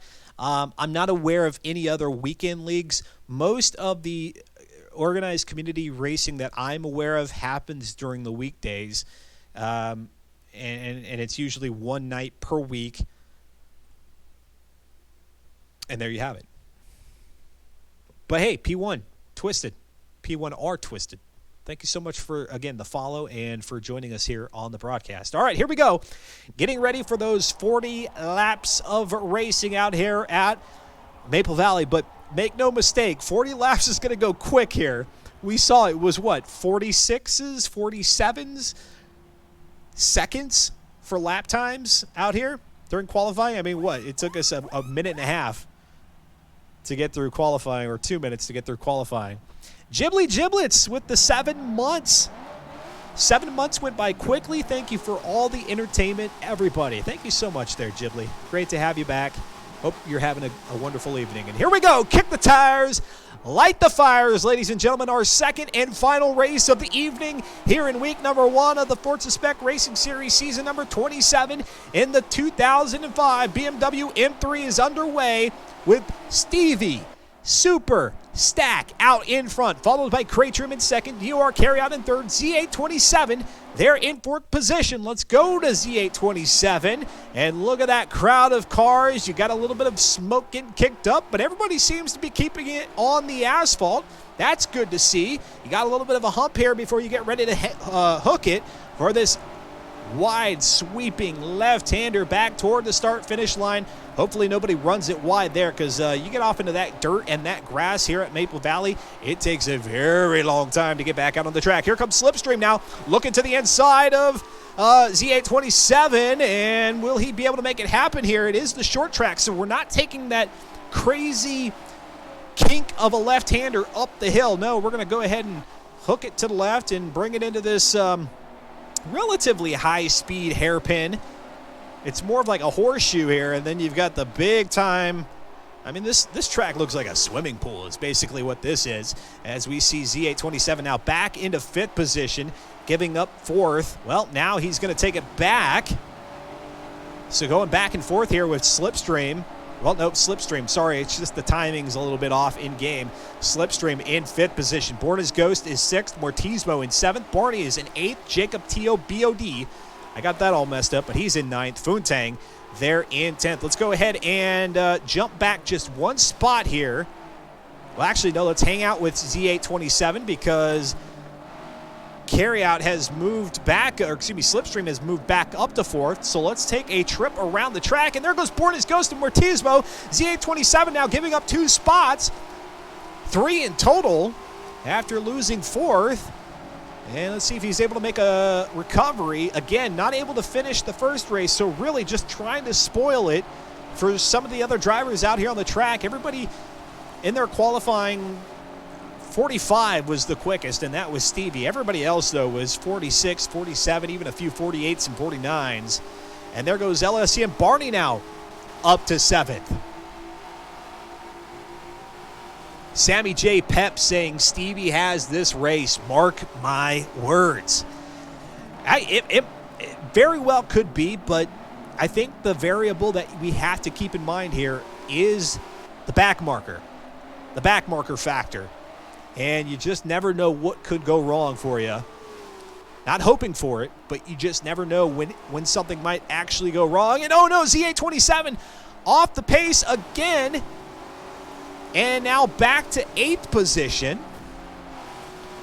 Going to get bumped a little bit as LSC and Barney is going to go ahead and scoot past. There goes Mortismo. And so, yep, Z827 has no choice and actually showing in 7th. My apologies. The timing here in game is just a little wonky very early on in this one. So there are instances where they're not registering correctly. So I'll make those adjustments as quickly as I can. Here comes Fear the Fun now in 9th position. Just one driver with a dirty lap. I believe that was Disco Joint. And as I take a look at the field here, Disco Joint is in 22nd. I think Disco Joint had to go into pit lane. Not good, especially after finishing 3rd out at Circuit of the Americas. Let's go to DOR Carryout here in 3rd position, back behind Cratrim. They've got a little bit of a cleaner track right now. Very tentative. DWM Frog says time does go by fast. I think talking about Ghibli Gibbets there in the 7 months. Yeah, it does. Yeah, it does. 7 months, you can cram quite a few seasons here. Almost 7 full seasons of the Forza Spec Racing Series into that period. Here comes Cratrim. He's got Disco Joint again, who I believe did have to go into pit lane, which explains why he's a lap down. And so Cratrim and Carryout will have to deal with him here in just a bit. Let's go to Jacob T. BOED. They're in 8th position with Mortismo. Fear the Fun. 7th and, 6th and 7th respectively. Whew. When the action is this quick, I tell you, it makes it difficult. I don't know how some of those sprint car racing announcers do it, because you can say one thing 1 second and just as quickly as you're finishing your sentence, they've already swapped position another 3 or 4 times. They're on those 8-mile tracks, but man, I'll try to do the best I can here. And everybody looking like they're staying on track, which is kind of surprising to me. Maple Valley has a tendency to give you a little bit a false sense of security. It seems like an easy track. You look at it and it doesn't look complicated. However, it's very easy to run areas wide. The first area that comes to mind is not until you're about 3/4 of the way through the track, and it's right here as you come up a bit of a hump heading toward that final turn, or I guess it would be 2 turns here, the left-hander. NASCAR fan says the World of Outlaw commentators are very rapid with their speech. Yeah, I know. They might as well be auctioneers with how quickly they have to talk. If I tried to do that, I'd be stumbling over my words. It would sound horrible. Stevie with a commanding lead at this point, as Sammy J. Peps was telling us. Again, I'm going to hold on any sort of predictions from my side of the microphone here until we can see how things go with navigating the back markers. all the skill and speed in the world may not prepare you for that. Sammy J saying lap traffic? Pfft, no problem. Running through the field, it is Stevie out in front, Krejcim in second, Carry out in third, Slipstream in fourth, Muertismo in fifth, and we see Fear the Fun and Jacob T. Boed there in sixth and seventh. We've got another driver going into pit lane. Barney in eighth, Chaos Fox in ninth, then it's Born as Ghost, Joe Beardy, Kuda, Z827, who's fallen back quite a bit from fourth now into 13th, Foontang in 14th position. Slow Motion Fire in 15th, AP1 Raccoon is 16th, Audrex is 17th, Fox Jason D is 18th. That's Beer 98G who is into pit lane and now exiting in 19th. Gumby Greg is 20th, Disco Joint. You hate to see it in 21st after that early pit stop, and then Sprazaus, the 22nd driver of the 22 who started this race. We're still here with Jacob. He's got Fear the Fun. Let's go ahead and let's go to Born as Ghost in ninth. He's got, who's that, Chaos Fox. They're in eighth position. We saw these two going at each other out there at in Austin at the Circuit of the Americas. They're going to continue to wage that war here.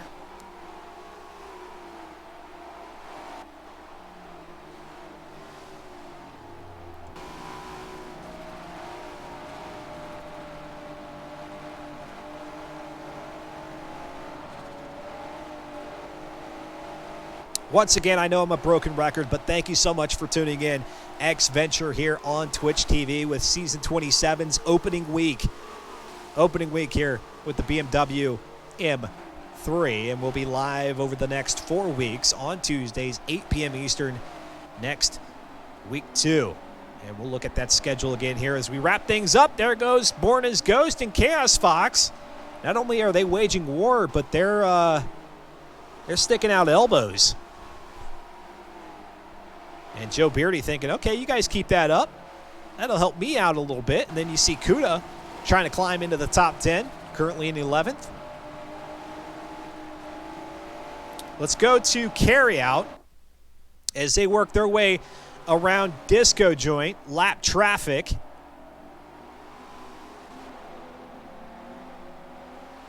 Actually, that's Gumby Greg, who they got around more recently.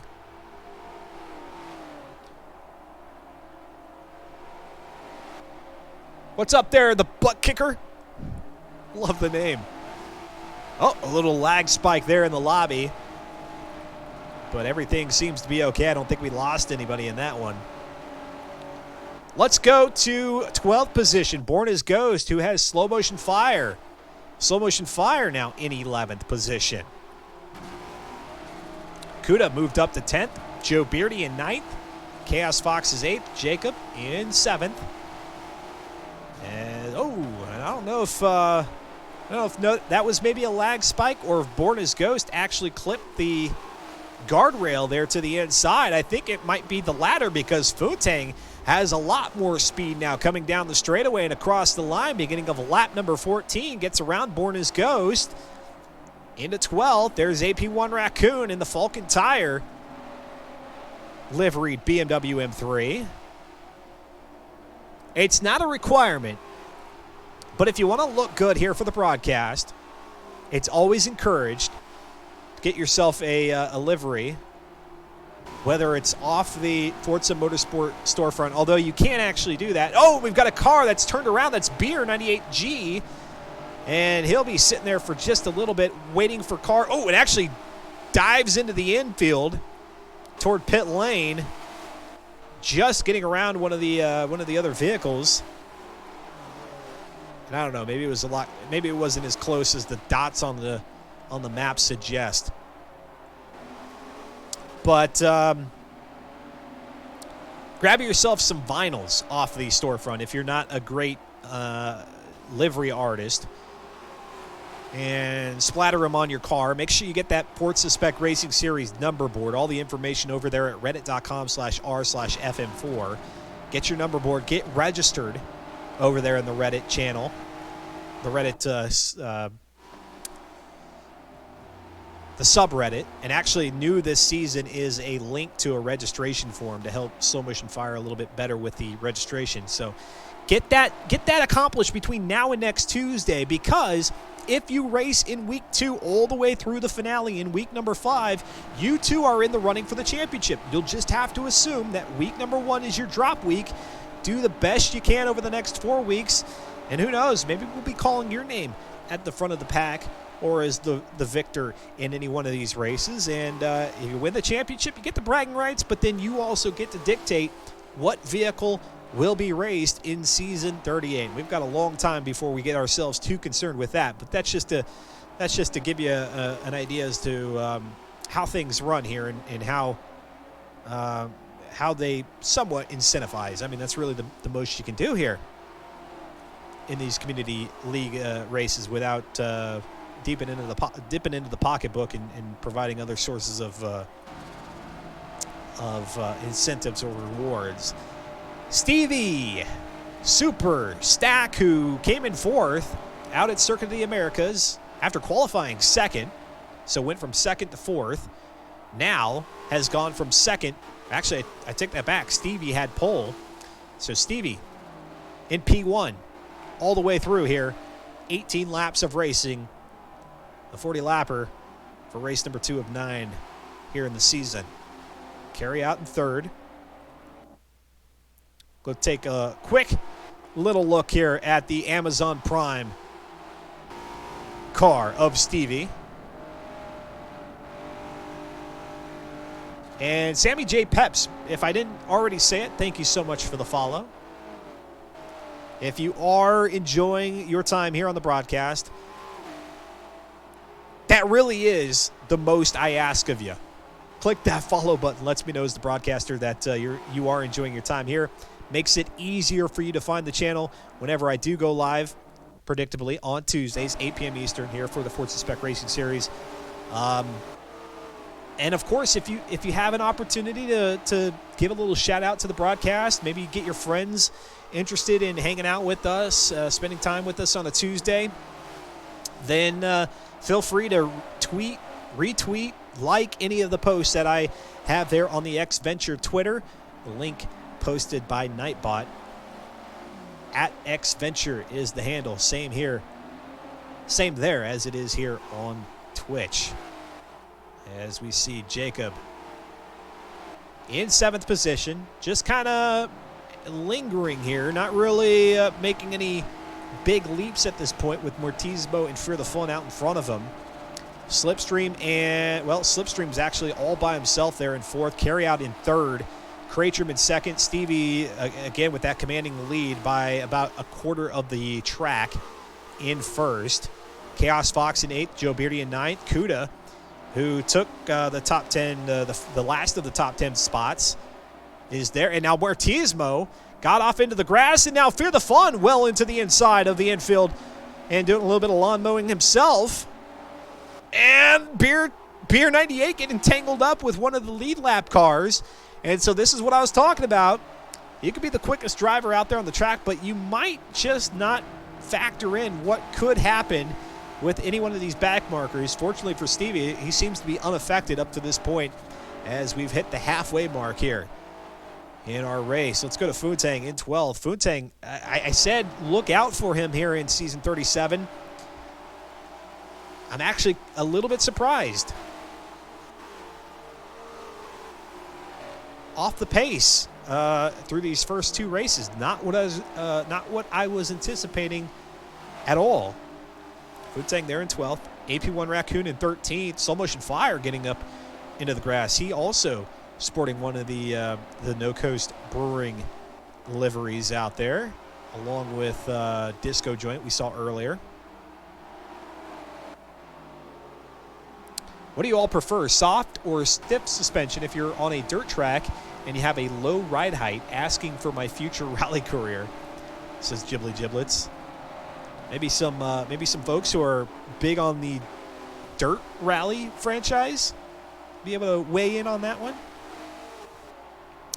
Sammy J. Pep saying Stevie cutting through lap traffic like hot knife through butter. Agreed. Agreed. So far, so good. Woo! This battle here from 5th with Jacob on back to 10th with Kuda. It's a good one. Let's go to Mortismo. And trust me, I've got the trigger finger waiting to run the X-Venture Rewind back. But, man, just haven't been able to put it to use yet tonight. That's not to say that the racing hasn't been great. It has. But let's see if we can't find ourselves the best pass of the night here in what we have remaining here in this 40-lap race. As there goes Chaos Fox to the inside. Has a little peek there on Mortismo. Not going to be able to make it happen, but here comes Joe Beardy. He says, all right, Chaos Fox, if you're going to try something, I'm going to take advantage of it. And he actually makes the move. Clip it.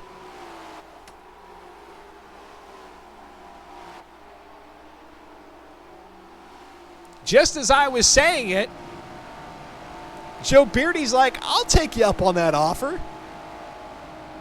As they came across the line. And again, Chaos Fox trying to make that move on Mortismo. Mortismo kind of smushed him there into the apex. And then Joe Beardy was the beneficiary because it did slow Chaos Fox down a little bit. Kuda still back there in 10th position. And let's see what... Oh, and now Kuda kind of sitting there waiting in 10th position. It's Chaos Fox, though, trying to reclaim 8th from Joe Beardy. Not going to be able to do it in the very same spot that Joe Beardy stole 8 from him. And by stole, I mean was the better driver.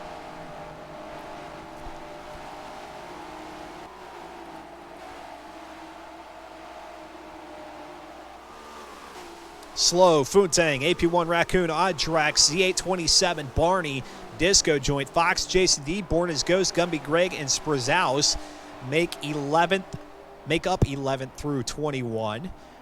Quite an interesting line that Mortismo takes. Let's go ahead and hang out with him for at least one more lap here as he's chasing down Fear the Fun, who's there in 6th position. Mortismo really bows the car out to the right-hand side before making the left-hander at that first hairpin or that first horseshoe. And let's see if he does it again to, I'm guessing, to try to lasso that corner and really keep as much speed going through that corner as possible. It would be turn 3. And let's see if he does it again. Oh, we got the black screen, meaning we might have lost somebody. He doesn't jut out there, so doesn't pull it off there, doesn't execute, and instead is going to keep it right there on the back bumper of Fear the Fun. Joe Beardy, though, is closing in on him.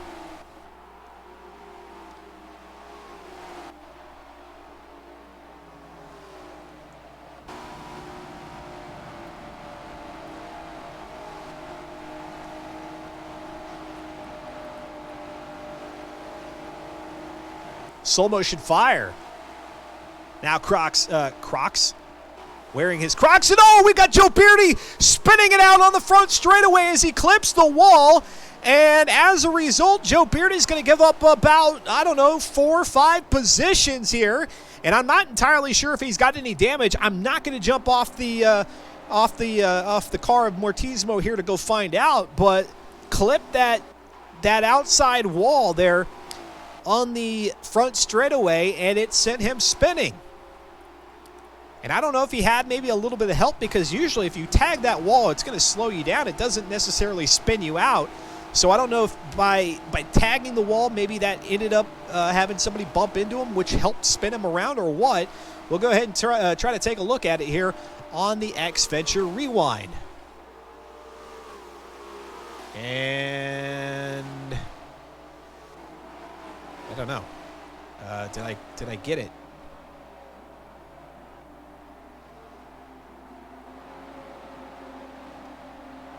There it is. It looks like it was his own doing.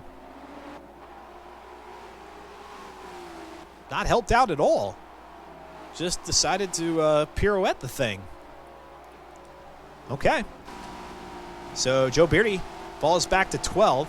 So we didn't have he either didn't have damage or he doesn't have enough damage to warrant a pit stop. If you make a pit stop, I mean, that's going to really hurt you. So even if he does have some damage, obviously has decided to go ahead and stick it out. We'll stay here, and then if we get a chance, we'll go back to Joe and take a look at his vehicle situation. Our race leader by a wide margin, Stevie Super Stack.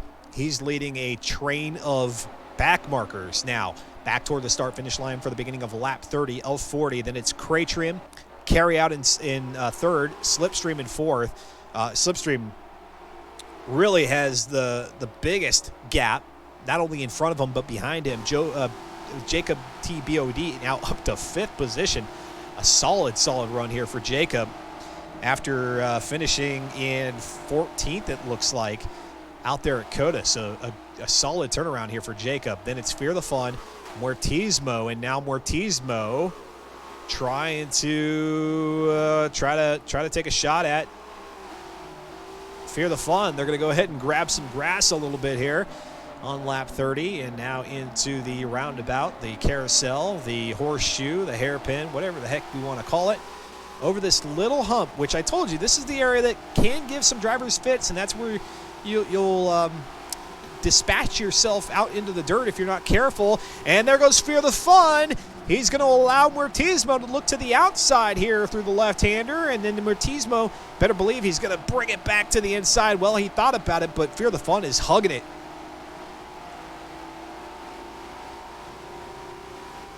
I thought Fear the Fun was maybe going to keep it on the accelerator and start to peel away from the apex.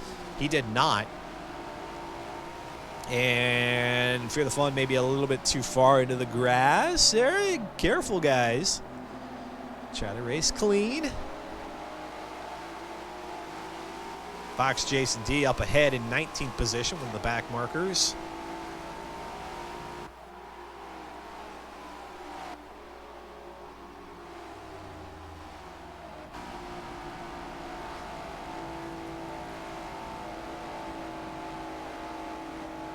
Kuda behind Slow Motion Fire. Slow Motion Fire now into 9th. Kuda in 10th. Foontang in 11th.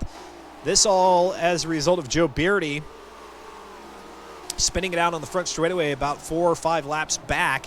Joe still in 12th position. He's got AP1 Raccoon knocking on the doorstep in 13th. And it's Audrex in 14th. So that has allowed folks to kind of move up. Gosh, when we have these races going like they are, where a lot of the action's at mid-pack, sometimes I miss out on what's happened to some of those front runners. Audrex was not in the top 3. That's always been Stevie, Craytrim, and Carryout, I believe, unless Audrex was running 3rd. I don't think that to be the case. Slipstream in 4th, Jacob in 5th. We just have such a good battle here. 5th on back to 9th. Let's go to 9th. That's going to be Slow Motion Fire trying to get around Chaos Fox here on lap 33. And I say that, but he's actually a few car lengths back, and he's got Fox Jason D even between them as one of the back markers. Giblet Giblet saying, Fear the Fun, lock it down. Fear the Fun finishing 9th out at Coda, running in 5th right now. Able to get around Jacob. Let's go to Jacob. See if he'll contest that. And here comes Mortismo to the inside on Jacob, where Jacob made that pass on Chaos Fox a few laps back. And Mortismo, because Fear the Fun off the pace and maybe slowed him down a bit, those two drop back, allowing Jacob to recover, get back into 5th. And so let's see what the combination of Fear and Mortismo do. I fear for Mortismo a little bit because I mean this kindly, but Fear the Fun, he's one of those drivers that I don't think you want to spend too much time around, because he can get a little excited and make a mistake. And so Mortismo, if he's going to make a move, try to make it quick, and then hope that maybe you can start to peel away here on these last, 5.5 laps. So Steve is still leading. Yes, Steve is still leading, says Sammy.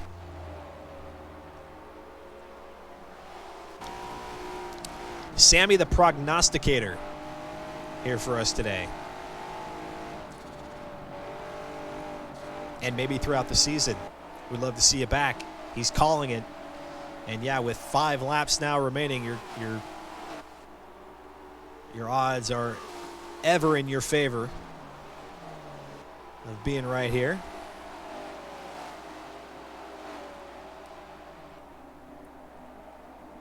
Funtang in 11th, and actually Funtang looking to jump into the top 10 if he can find a way around Kuda and Slow Motion Fire on these last few laps. Joe Beardy, after that spin, has just not been able to recover. He's been in 12th for the longest time. And if we take a look at his situation just to see if there was, in fact, any damage, there wasn't.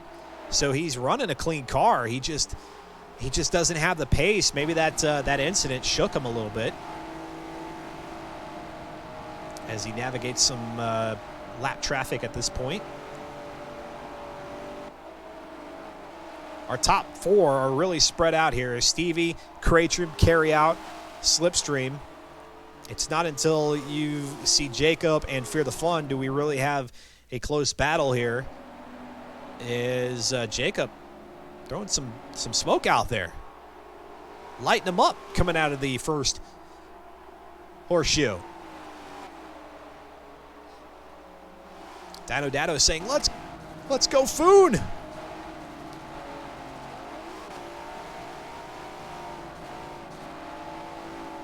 It's hard to root against Foon, that's for sure. One of the hard chargers of the series. Very rarely does he find himself too far up front during out of qualifying, but then he manages to get up front into the top 10 in races in the ensuing race. So kind of an interesting dynamic there. And more oftentimes than not, it's drivers are quicker during qualifying because you're ghosted. Really, it's you. It's your own psyche, and then of course you do have the ghosted vehicles, which can play a little bit of an eye trick on you. But for the most part, you're able to nail a fast lap, and then you get into the actual race, and maybe that's where things start to fall apart. For Funtang, it seems to be the inverse. A little slower during qualifying, but then turns it up a notch during the race. As we see Fear the Fun and Jacob kind of shuffling back and forth here, 5th and 6th, as our race leader Stevie coming across the line. White flag flies. Race number 2, week number 1 of the Forza Spec Racing Series, and Stevie, after a 4th place finish out at Coda, dropping from 2nd to 4th, looks to get the win here out at Maple Valley.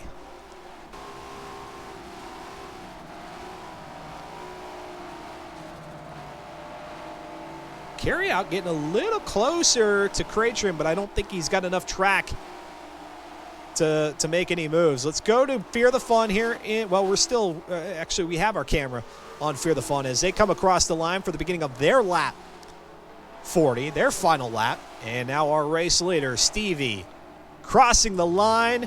First win for Stevie Super Stacks here in the Forza Spec Racing Series. Does it in race number 2 in the BMW M3. Here comes Fear the Fun, and he's got Mortismo behind him. Careful, you don't want to make a mistake here trying to gain a spot, and then you can end up losing one or even more. He's going to go to the inside as Fear the Fun here on Jacob. They make a little bit of contact. That's going to send Fear the Fun sliding out a little bit. He's able to regain his composure. Gumby Greg, one of the back markers, is off the track. That's going to make things interesting here for Jacob. And actually, Gumby Greg decides to go out in front of Fear the Fun, and across the line, it's going to be Jacob, then Fear the Fun, and Fear the Fun giving a little bit of a nudge, saying, you lucked out on that one. You had some back marker help, and I feel for Gumby Greg. I mean, he had no place to go. He couldn't stop his car out in the grass. If he tried to slam on the brakes, it would only slide his car out, and he would have come sliding across the track.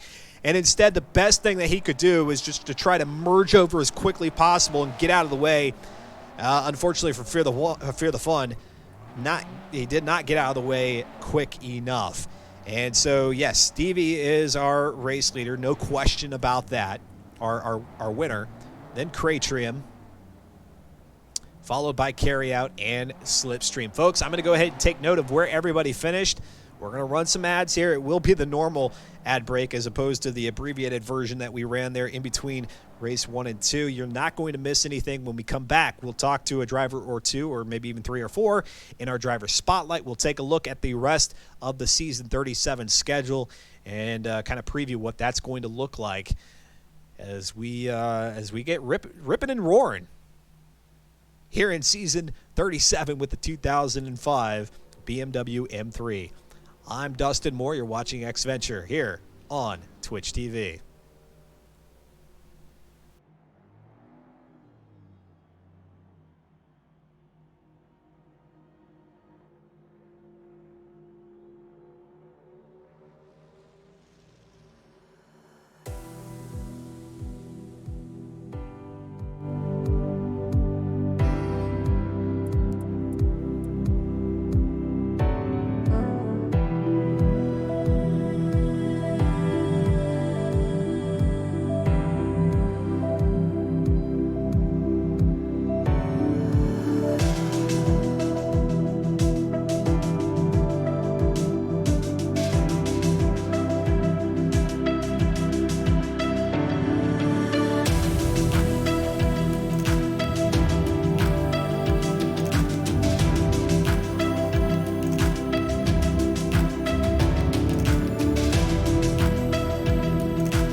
And welcome back from our ad break there, and I appreciate those of you who sat through that to see us here as we wrap things up on a Tuesday evening, week number 1 of season 37 of the Forza Spec Racing Series. 2 great races. First out at Circuit of the Americas, which was very competitive out front. Not so much here out at Maple Valley. Pretty much where we saw them start the first couple of laps is where those first 4 or 5 drivers finished. And then the mid-pack, as always, very interesting to watch that one play out.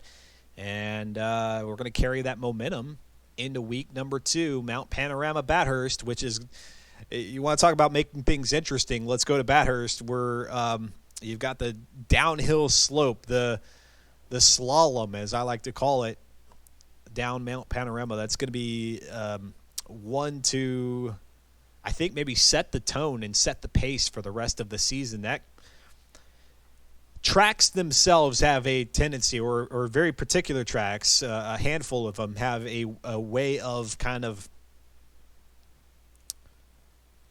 like I said, setting the tone or setting the pace for the remainder of the season, because it's tracks like Bathurst where tempers can run a little bit high if things get ugly down the chute. And, what can you say? I mean, it's racing. Nobody's going to mean to do anything intentional out there, but it will be fascinating to see that one play out. And then the fourth race, a little bit less controversial or a little bit less problematic, Lime Rock Full. Less problematic in the way of bottlenecking like you have at Bathurst, but Lime Rock is definitely one of those tracks where you see everybody kind of doing, or a lot of folks doing, their best John Deere impression with the BMW. All right, love that track, says Carry Out, and I agree with you, man. Mount Panorama, if you can nail it, how gratifying it is to go lap after lap after lap all the way to the finish with just very successful carving out those corners all the way down to the Forest's Elbow, and then go out to the straight, that long straightaway. It's a beaut. It's a fun one. Carry Out says, love that track, and we also love having Carry Out into the driver's spotlight, joining us for the second time this evening, this time on a much better note, huh? Yes, much better note. We talked about it there after the conclusion of race one, a chance to steal some points off the board, because week one, unless something goes dramatically wrong over the next 4 weeks, week one looks to be your drop week, finishing third here. And you said in the chat after the race concluded, yay, your first podium. Yes, my first time with a highlighted name in the points. That's hard to believe. That's true. I know. That's accurate. That's the first podium, huh? Yes, first time. Wow. I mean, that just speaks to how competitive these last few seasons in the Forza Spec Racing Series have been, that this is your first podium here in the league. So yeah. Well, how did you feel out there at Maple Valley? Did you kind of have to throw it together, or like I said, 1 through 4, you guys were pretty much in your spot through the race, but was there ever a point at which you're like, oh no, whether it was because of back markers or maybe just the very early stages of the race, or were you not concerned at all? No, I really wasn't that concerned at all. CT was in front, and Steve just took off. I saw him like for 2 laps, and then I never saw him again. But me and CT were having a really good race. He would have a good lap, and I would back off a little bit, and then he would have a really sort of a bad lap, and then I would catch him, and then he would just take back off. I almost passed him one time, but I was happy with third. Talking with DOR Carry Out here in the driver's spotlight at the conclusion of week number 1. I won't pretend to assume or know what the psyche of any one driver here in the Forza Spec Racing Series, or any driver anywhere in motorsports, virtual or real world. But you tell me, what does this do for you? Do you head into week 2 feeling much better that you were able to turn things around in race number 2? Or do you just, between now and next Tuesday, just kind of dispel all of this and kind of go in there with a fresh mindset for week number 2? Oh, dispel all of it and go in with a fresh mindset. You mentioned Mount Panorama in the chat. You said that you love the track. So yes. While you dispel week 1 and kind of forget about it and start anew in week 2, I guess it feels good to go to a track that you love, yeah? Yes, I do a lot of testing and tuning on Mount Panorama, and I will be spending all week with this car there. With the gearing the way that it is, with the fact that this is the BMW M3 here for season 37 only has a sport transmission in it, does that maybe hinder some of the adjustments that you would have made to the car going into that one? Or is the car going to be set up quite nicely with the length of those straightaways and the transmission that it has installed? It's going to be, you're going to see 2 different setups. One's it's going to be really good getting out of the corners, really good through the curvy bits at the top, and then you're going to have some people that's going to gear the car for the back straight and down the back straight. You'll be able to tell the difference. Some of the cars are going to pull away on the back, and then when they're getting to the curvy bits, the other cars are going to catch up, and then you're going to have some that's going to pull away. So it's going to be quite interesting to see. There's probably going to be, I'll say, about 2 to 3 main packs of cars, and that'll be just because of the gearing difference. All right, carry out. What do you and the other Forza Spec Racing Series veterans got to do to address this Stevie Super Stack situation? I don't know. Try the best to outrace that guy. He's pretty fast. Well, Hurricane said he might be coming back for Bathurst. So, oh yeah, I know. We'll leave that to Hurricane. That would be Huracan's way of saying, I'm gonna step out of this season, and then he decides in week number 2 to make an appearance. That would be so like him, wouldn't it? Yes. Carry out. My last one for you is that as we look a little bit further down the road, and I'm guessing you're thinking, hey, one race at a time here, Dustin, but we've got nighttime racing out at Circuit de la Sarthe on week 3. You got some rain in that grand finale race. Is there any particular race in terms of what's remaining on the schedule that you are kind of fearing a little bit? Rio, yeah. Yeah, this car's pretty good in the rain, so Sebring will be fine. Next week will be just fine, and Rio is the other mini circuit reverse with 48 laps, so it's going to be just a little bit longer than this one, and it's going to be about the same kind of race, but it's going to have much tighter corners. I hear you. I'm really split between the race that you just ran out at Maple Valley and Rio as the 2 tracks that I loathe the most in the Forza Motorsport franchise. So I'm right there with you. Carry out as always. Great chatting with you. Any shout outs here this evening? Shout out to everybody, man. Everybody that's watching the stream. Love you guys. Thank you for supporting Dustin here. Thank you for watching and supporting, the league here, FM4. You guys are great. Awesome. We'll see you in week 2. Thank you. All right. There's DOR Carryout, and I was saying, hey, what do you guys got to do to take care of Stevie Super Stack? And now here in the driver's spotlight, and Stevie, you're going to have to unmute yourself. I won't be able to do it. How do you explain the change in attitude of your race, or at least the performance of your race? You go from Circuit of the Americas, you qualify second, fall back to 4th, and it's like, okay, we've got a contender here in the top 5, and then you come out here to Maple Valley, you set a lap time of 45 seconds, which nobody else was able to touch, so you get pole, and then you stay there in P1 all the way through 40 laps. Yeah, this is my first time with the series, and I just had a great time with everybody. And that first race, I ended up damaging my transmission a little bit, little by little, and was not realizing it until about halfway through, and wondered why everybody was pulling away from me, and then I figured that out. But qualified second none the least. And then, this one, my buddy Sammy J. Peppa, he just helped me out with the setup, and we got it dialed in over the last week. And, nobody could touch me until about lap 10. I hit a lap car. I don't know if you guys saw that, but I ended up with 100% right front suspension damage. And after that, I was running about 0.7 faster than second, but after that it stabilized, and sometimes he was gaining on me, and I was able to just hang on until the end. Miraculously, I don't know how, but you got it done. Now we understand the Stevie and Sammy connection here. He sounds like to be your crew chief there in the pit lane, watching you on, cheering you on. He actually said that predicting you as the champion here in season 37. What do you have to say about that? He definitely helped me out with the setup, the gearing especially, and I guess we can call him my crew chief now. Yeah. It's good to have somebody in the stands rooting for me. That's right. You're sporting the orange number board here in the Forza Spec Racing Series, which indicates that you're a newcomer to the series.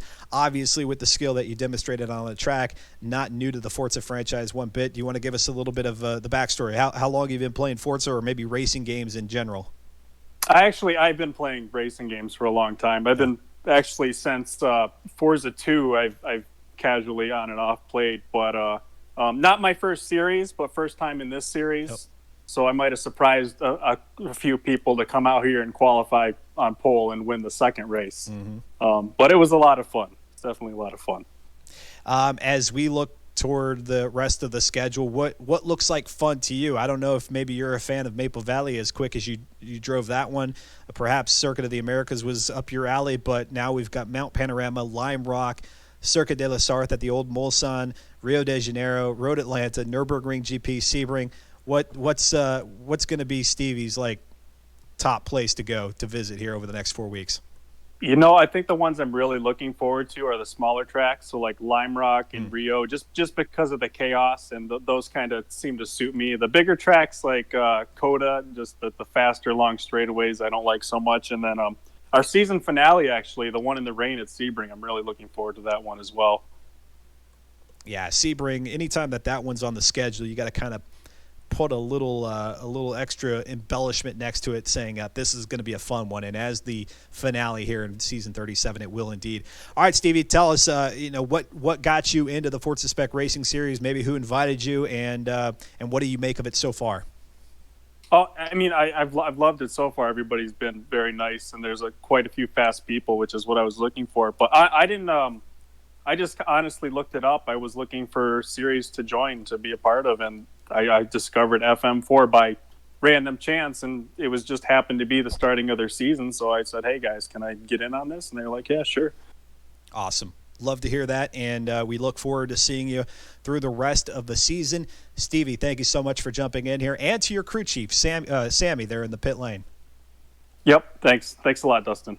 All righty, and let's go ahead and bring in here with a very dramatic finish. We called it there at the end of the Maple Valley race. Jacob able to hold off Fear the Fun. You guys were going back and forth quite a bit throughout that race, and I don't know, I'll say it, maybe you won't, but maybe had a little bit of help from Gumby Greg, who came back out on the track after that final left-hander and got out in front of Fear the Fun, was able to slow him down a little bit and solidified your position for fifth.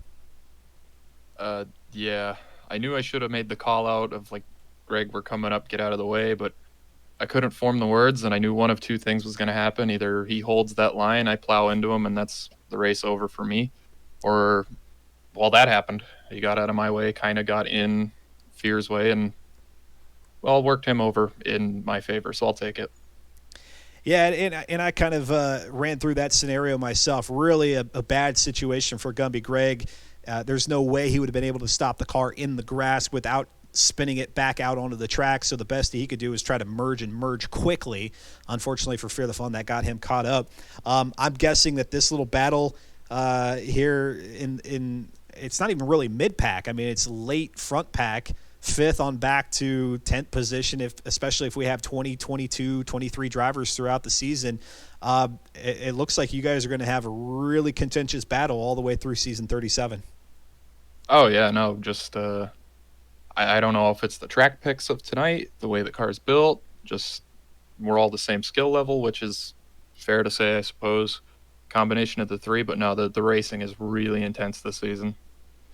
You picked up the fifth place finish out at Maple Valley. Unfortunately, a little bit further back, it looks like 14th position behind AP1 Raccoon and out in front of Funtang. They're out at Coda. Coda not your style, or did something go wrong there in that race?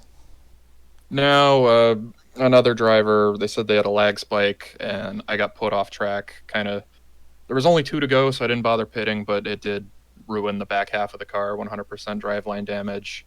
Rear suspension cooked, just the whole 9 yards. But Coda could have gone better. Coda could have gone better. You got a lot of opportunities ahead to turn it around as we look ahead. What's your take on the BMW M3, the way that it's set up? How does it fit your driving style, and do you have to make much adjustment to it? No, I really like it. I mean, it's got just way more grip than it needs. My only complaint about it is I don't know why you'd put a Nissan motor in one of these, but I didn't make the build. That's not up to me. Slow motion, Fear the Fun, Huracan, one of you three are responsible, and Jacob wants answers. No, Jacob, it's great talking with you. Pretty well done finish. I know you would have wished for better out there at Coda, but we'll see how things go out at Mount Panorama and for race 3, and then Lime Rock for race 4 in week 2.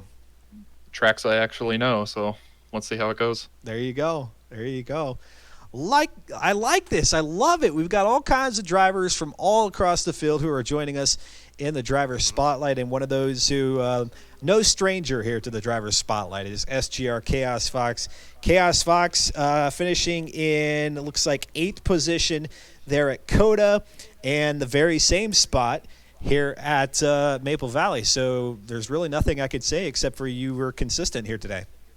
Yes. I fell back a little bit in Coda. I was up to 6th. It was just a couple moments where I sort of lost pace, overshot a couple turns. I know on Maple Valley, I'm not too sure which turn it is, but it's that carousel right near the beginning of the track. Mm-hmm. That one always kept throwing me off, and I knew I was losing time there. But the fact that at Maple Valley I went from 14th to 8th made me really happy, and I was able to hang on to it. So I'm happy with the start of round 1 of this new season. I think you should be, and finishing 8th times 2 here in week number 1 means that there's just even better opportunities to gather a few more points in week 2, 3, 4, and 5, and make a run for, I say, the championship. Maybe you're going to disagree with me, but at the very least, a top 5 finish here in season 37. We're hearing a lot of great things, a lot of accolades about the car. Are you kind of in that same boat, or is there something about the car you're not too fond of? Honestly, this car is growing on me extremely quickly. They're very competitive with one another. They're very close. The car understeers a little too much for my liking, but that's just due to the weight. But I'm starting to kind of get a better handle for it, figuring out what kind of downforce setups to run on it. But this is going to be an extremely exciting season. I like this car. I feel really confident in it.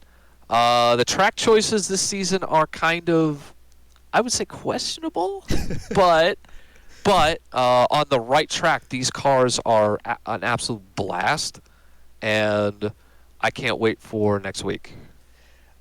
So with that being said, did you have a say in any one of these tracks here in season 37?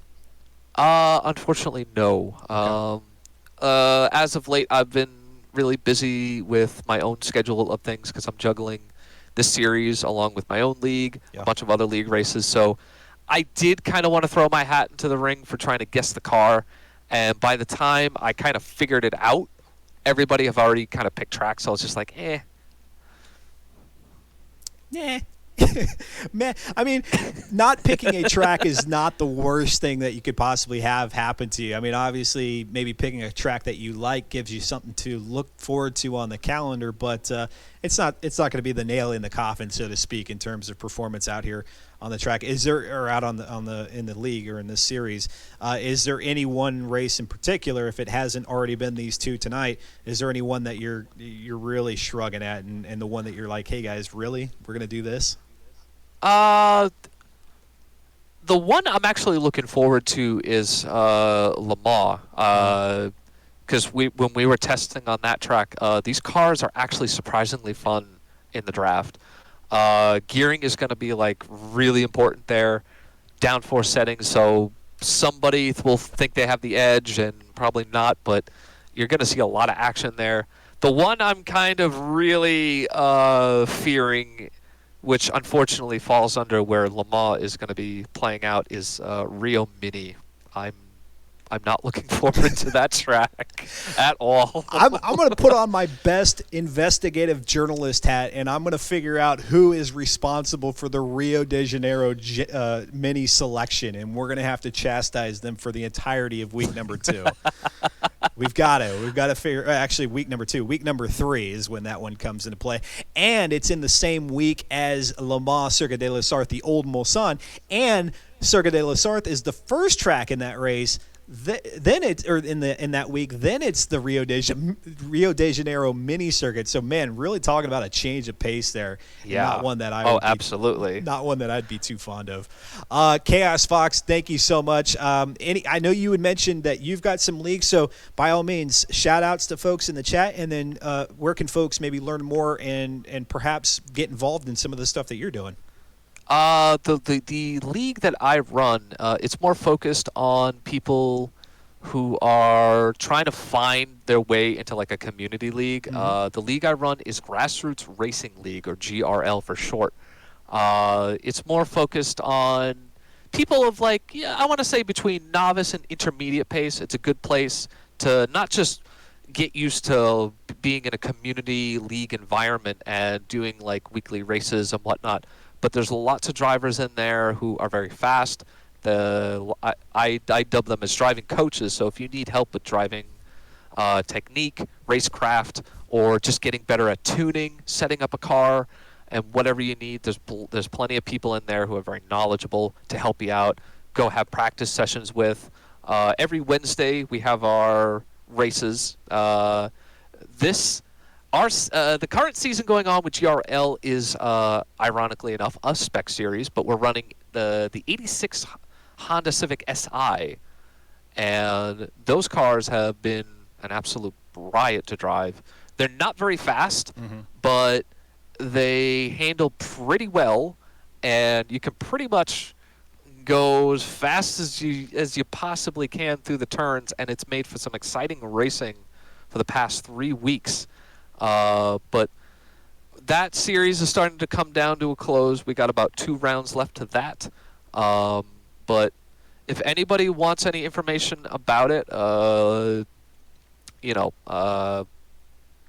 you can always find me on Twitter. Just search SGR Chaos Fox, and you'll find my Twitter. And you can DM me if you want in on the series. I'm more than happy to link you into the Discord. And if you're looking for something not quite like RFM4, but you want something more geared towards, say, beginners, and you want to get your foot in the door and then work your way up to like other community league servers, then my league is absolutely the best place to start. There you go, folks. Nothing like a league where you're trying to get into community organized racing and you can just kind of mash the throttle and go through the corners and see how good you get there, and then gradually work up to being able to make the adjustments to the throttle and get better at cornering and all that. Sounds like a great and awesome opportunity for you to get familiarized with league racing. Chaos Fox, thank you so much. And yes, I saw it in the chat earlier that apparently it is Chaos Fox's birthday, so we're going to go ahead and make him cringe so hard right now and sing a little bit of happy birthday. But I need you guys to help me out here. Obviously, you can't sing it with me here in the chat, but what you can do is you can go ahead and just spam a bunch of emotes. That way, I don't have to feel like I'm so embarrassed with the fact that I'm singing by myself happy birthday to Chaos Fox. So spam the chat with whatever emotes you can possibly fathom, and we'll go ahead and sing happy birthday here on a 1, a 2, a 1, 2, 3. Happy birthday to you. Happy birthday to you. Happy birthday, dear Chaos Fox. I don't see any emotes in the chat. Where are the emotes? You better do it, or we can't finish the song, and then you guys are all going to be, I'm going to pin it on you for ruining Chaos Fox's birthday. Happy birthday to you. There we go. We did it. The X Venture happy birthday singing, and now I'm going to get DMCA'd because apparently somebody's got the license to happy birthday. That's the whole reason why restaurants, they have to come up with their own happy birthday song. So I don't know. Flip me a script, write me a happy birthday song, and we'll make it the X Venture happy birthday song, and then I will have to sing it every time somebody it's announced that somebody is having a birthday. There you go. There are the emotes. You guys are a little bit late. I don't know if you guys are watching on a dial-up connection or what. A little bit slow. Hi, Lord Demo or Dima529 saying, "Hey, I'm Jacob, and give Chaos Fox a happy birthday." Well, there you go. You get the whole song. I don't know that anybody. Actually, I can guarantee you, nobody else has gotten the full not SGR, but the whole happy birthday song here on X Venture. Again, make sure you follow Chaos Fox, SGR Chaos Fox, either on Twitter or find him here on Twitch, and that way you can get involved in maybe some of the stuff that he's doing, especially if you are looking to kind of get your foot in the door, so to speak, with community-based racing in the Forza Motorsport franchise. Hi, Lord Dima. There we go. Okay, got it. High Lord Dima 529. Sorry, Russ, had to do it. Chaos Fox has already departed the building. He says, "No, I will have no part of this." Dustin, you're gonna be looking like the goof for doing this. All right, folks, that wraps things up here for me this evening. A reminder is that in American Truck Simulator, the state of Colorado is coming out on Thursday. And while I won't be broadcasting on Thursday, I will be here on Friday for Haulin' for the Weekend. 6 p.m. Eastern, right here on X-Venture. It's going to be a lot of fun. We're going to drive into Colorado, check out some of the sights, the sounds, and all that fun stuff. SCS Software has done a magnificent job in dropping these DLC states into their American Truck Simulator and have been throwing in all these little original call-outs and unique, touches and sites and all of that you would find in the real world. They're finding ways to bring that into the content so that no one state really drives or looks the same. And so I can't commend them enough with what they've done over the last couple of months. And I know the game is several years old, but they've really kicked it into high gear here with Idaho and Washington and Oregon and Utah and Nevada and all that. Actually, I think Nevada's been out for a while, but Utah, and now here comes Colorado next on tap. So again, this Friday, Haulin' for the Weekend, 6 p.m. Eastern. And if you can't catch it live, know that it will be available on demand here at twitch.tv/xventure in the videos tab, past broadcast. That's where you will find it. And then I'll be live this coming Sunday. I don't know what with, because we had Red Dead Redemption this past Sunday with Red Dead Photography, and that was a lot of fun. Or we might be hopping back into Microsoft Flight Simulator. That's always a good time. Or I might just get real crazy and go do something else. I really don't know. We'll see. NASCAR fan says, nice races. Whoa, I live in Colorado. Can I possibly drive to my own house? NASCAR fan, it's not really that intricate. It's not that detailed, but that's only because they don't realize the world in full scale. But instead, they basically mock up, most of the points of interest. So, your big time interchanges. I believe the Mile High Stadium is there, and of course a pretty good representation of Denver, Colorado. Then you've got Colorado Springs, drive into the mountains. It's really a beautiful thing. So if you want to check it out, NASCAR fan, come join the fun here on Friday. And again, if you can't make it, or if anybody can't make it for that time and that day, know that it will be available on demand so that you can go through and see what it is that I uncover about the Colorado DLC in American Truck Simulator. And then, of course, 1 week from tonight, 8 p.m. Eastern, week number 2 of the Forza Spec Racing Series with Mount Panorama Bathurst and Lime Rock. Full. 1 week from tonight. Some of the drivers we already know, week 1 looks to be their drop week, so they've really got to turn it up and show up big in week number 2. We'll see what that looks like out there on the track. And then, of course, Sammy J. Peps, the prognosticator here for season 37, saying, oh yeah, Stevie Super Specs, he's got it. He's got the championship in the bag. We'll see if that one plays out the way that he thinks it does. If you get any more racing action in here over the week on into next week when you join us again for FM4, keep it fun, keep it safe, keep it clean. Hope to see you all on Friday, perhaps on Sunday. But take care. Stay happy, stay healthy, wear a mask for gosh sakes, for all of us, for you, for your loved ones, and we'll see you next time. Adios. Goodbye.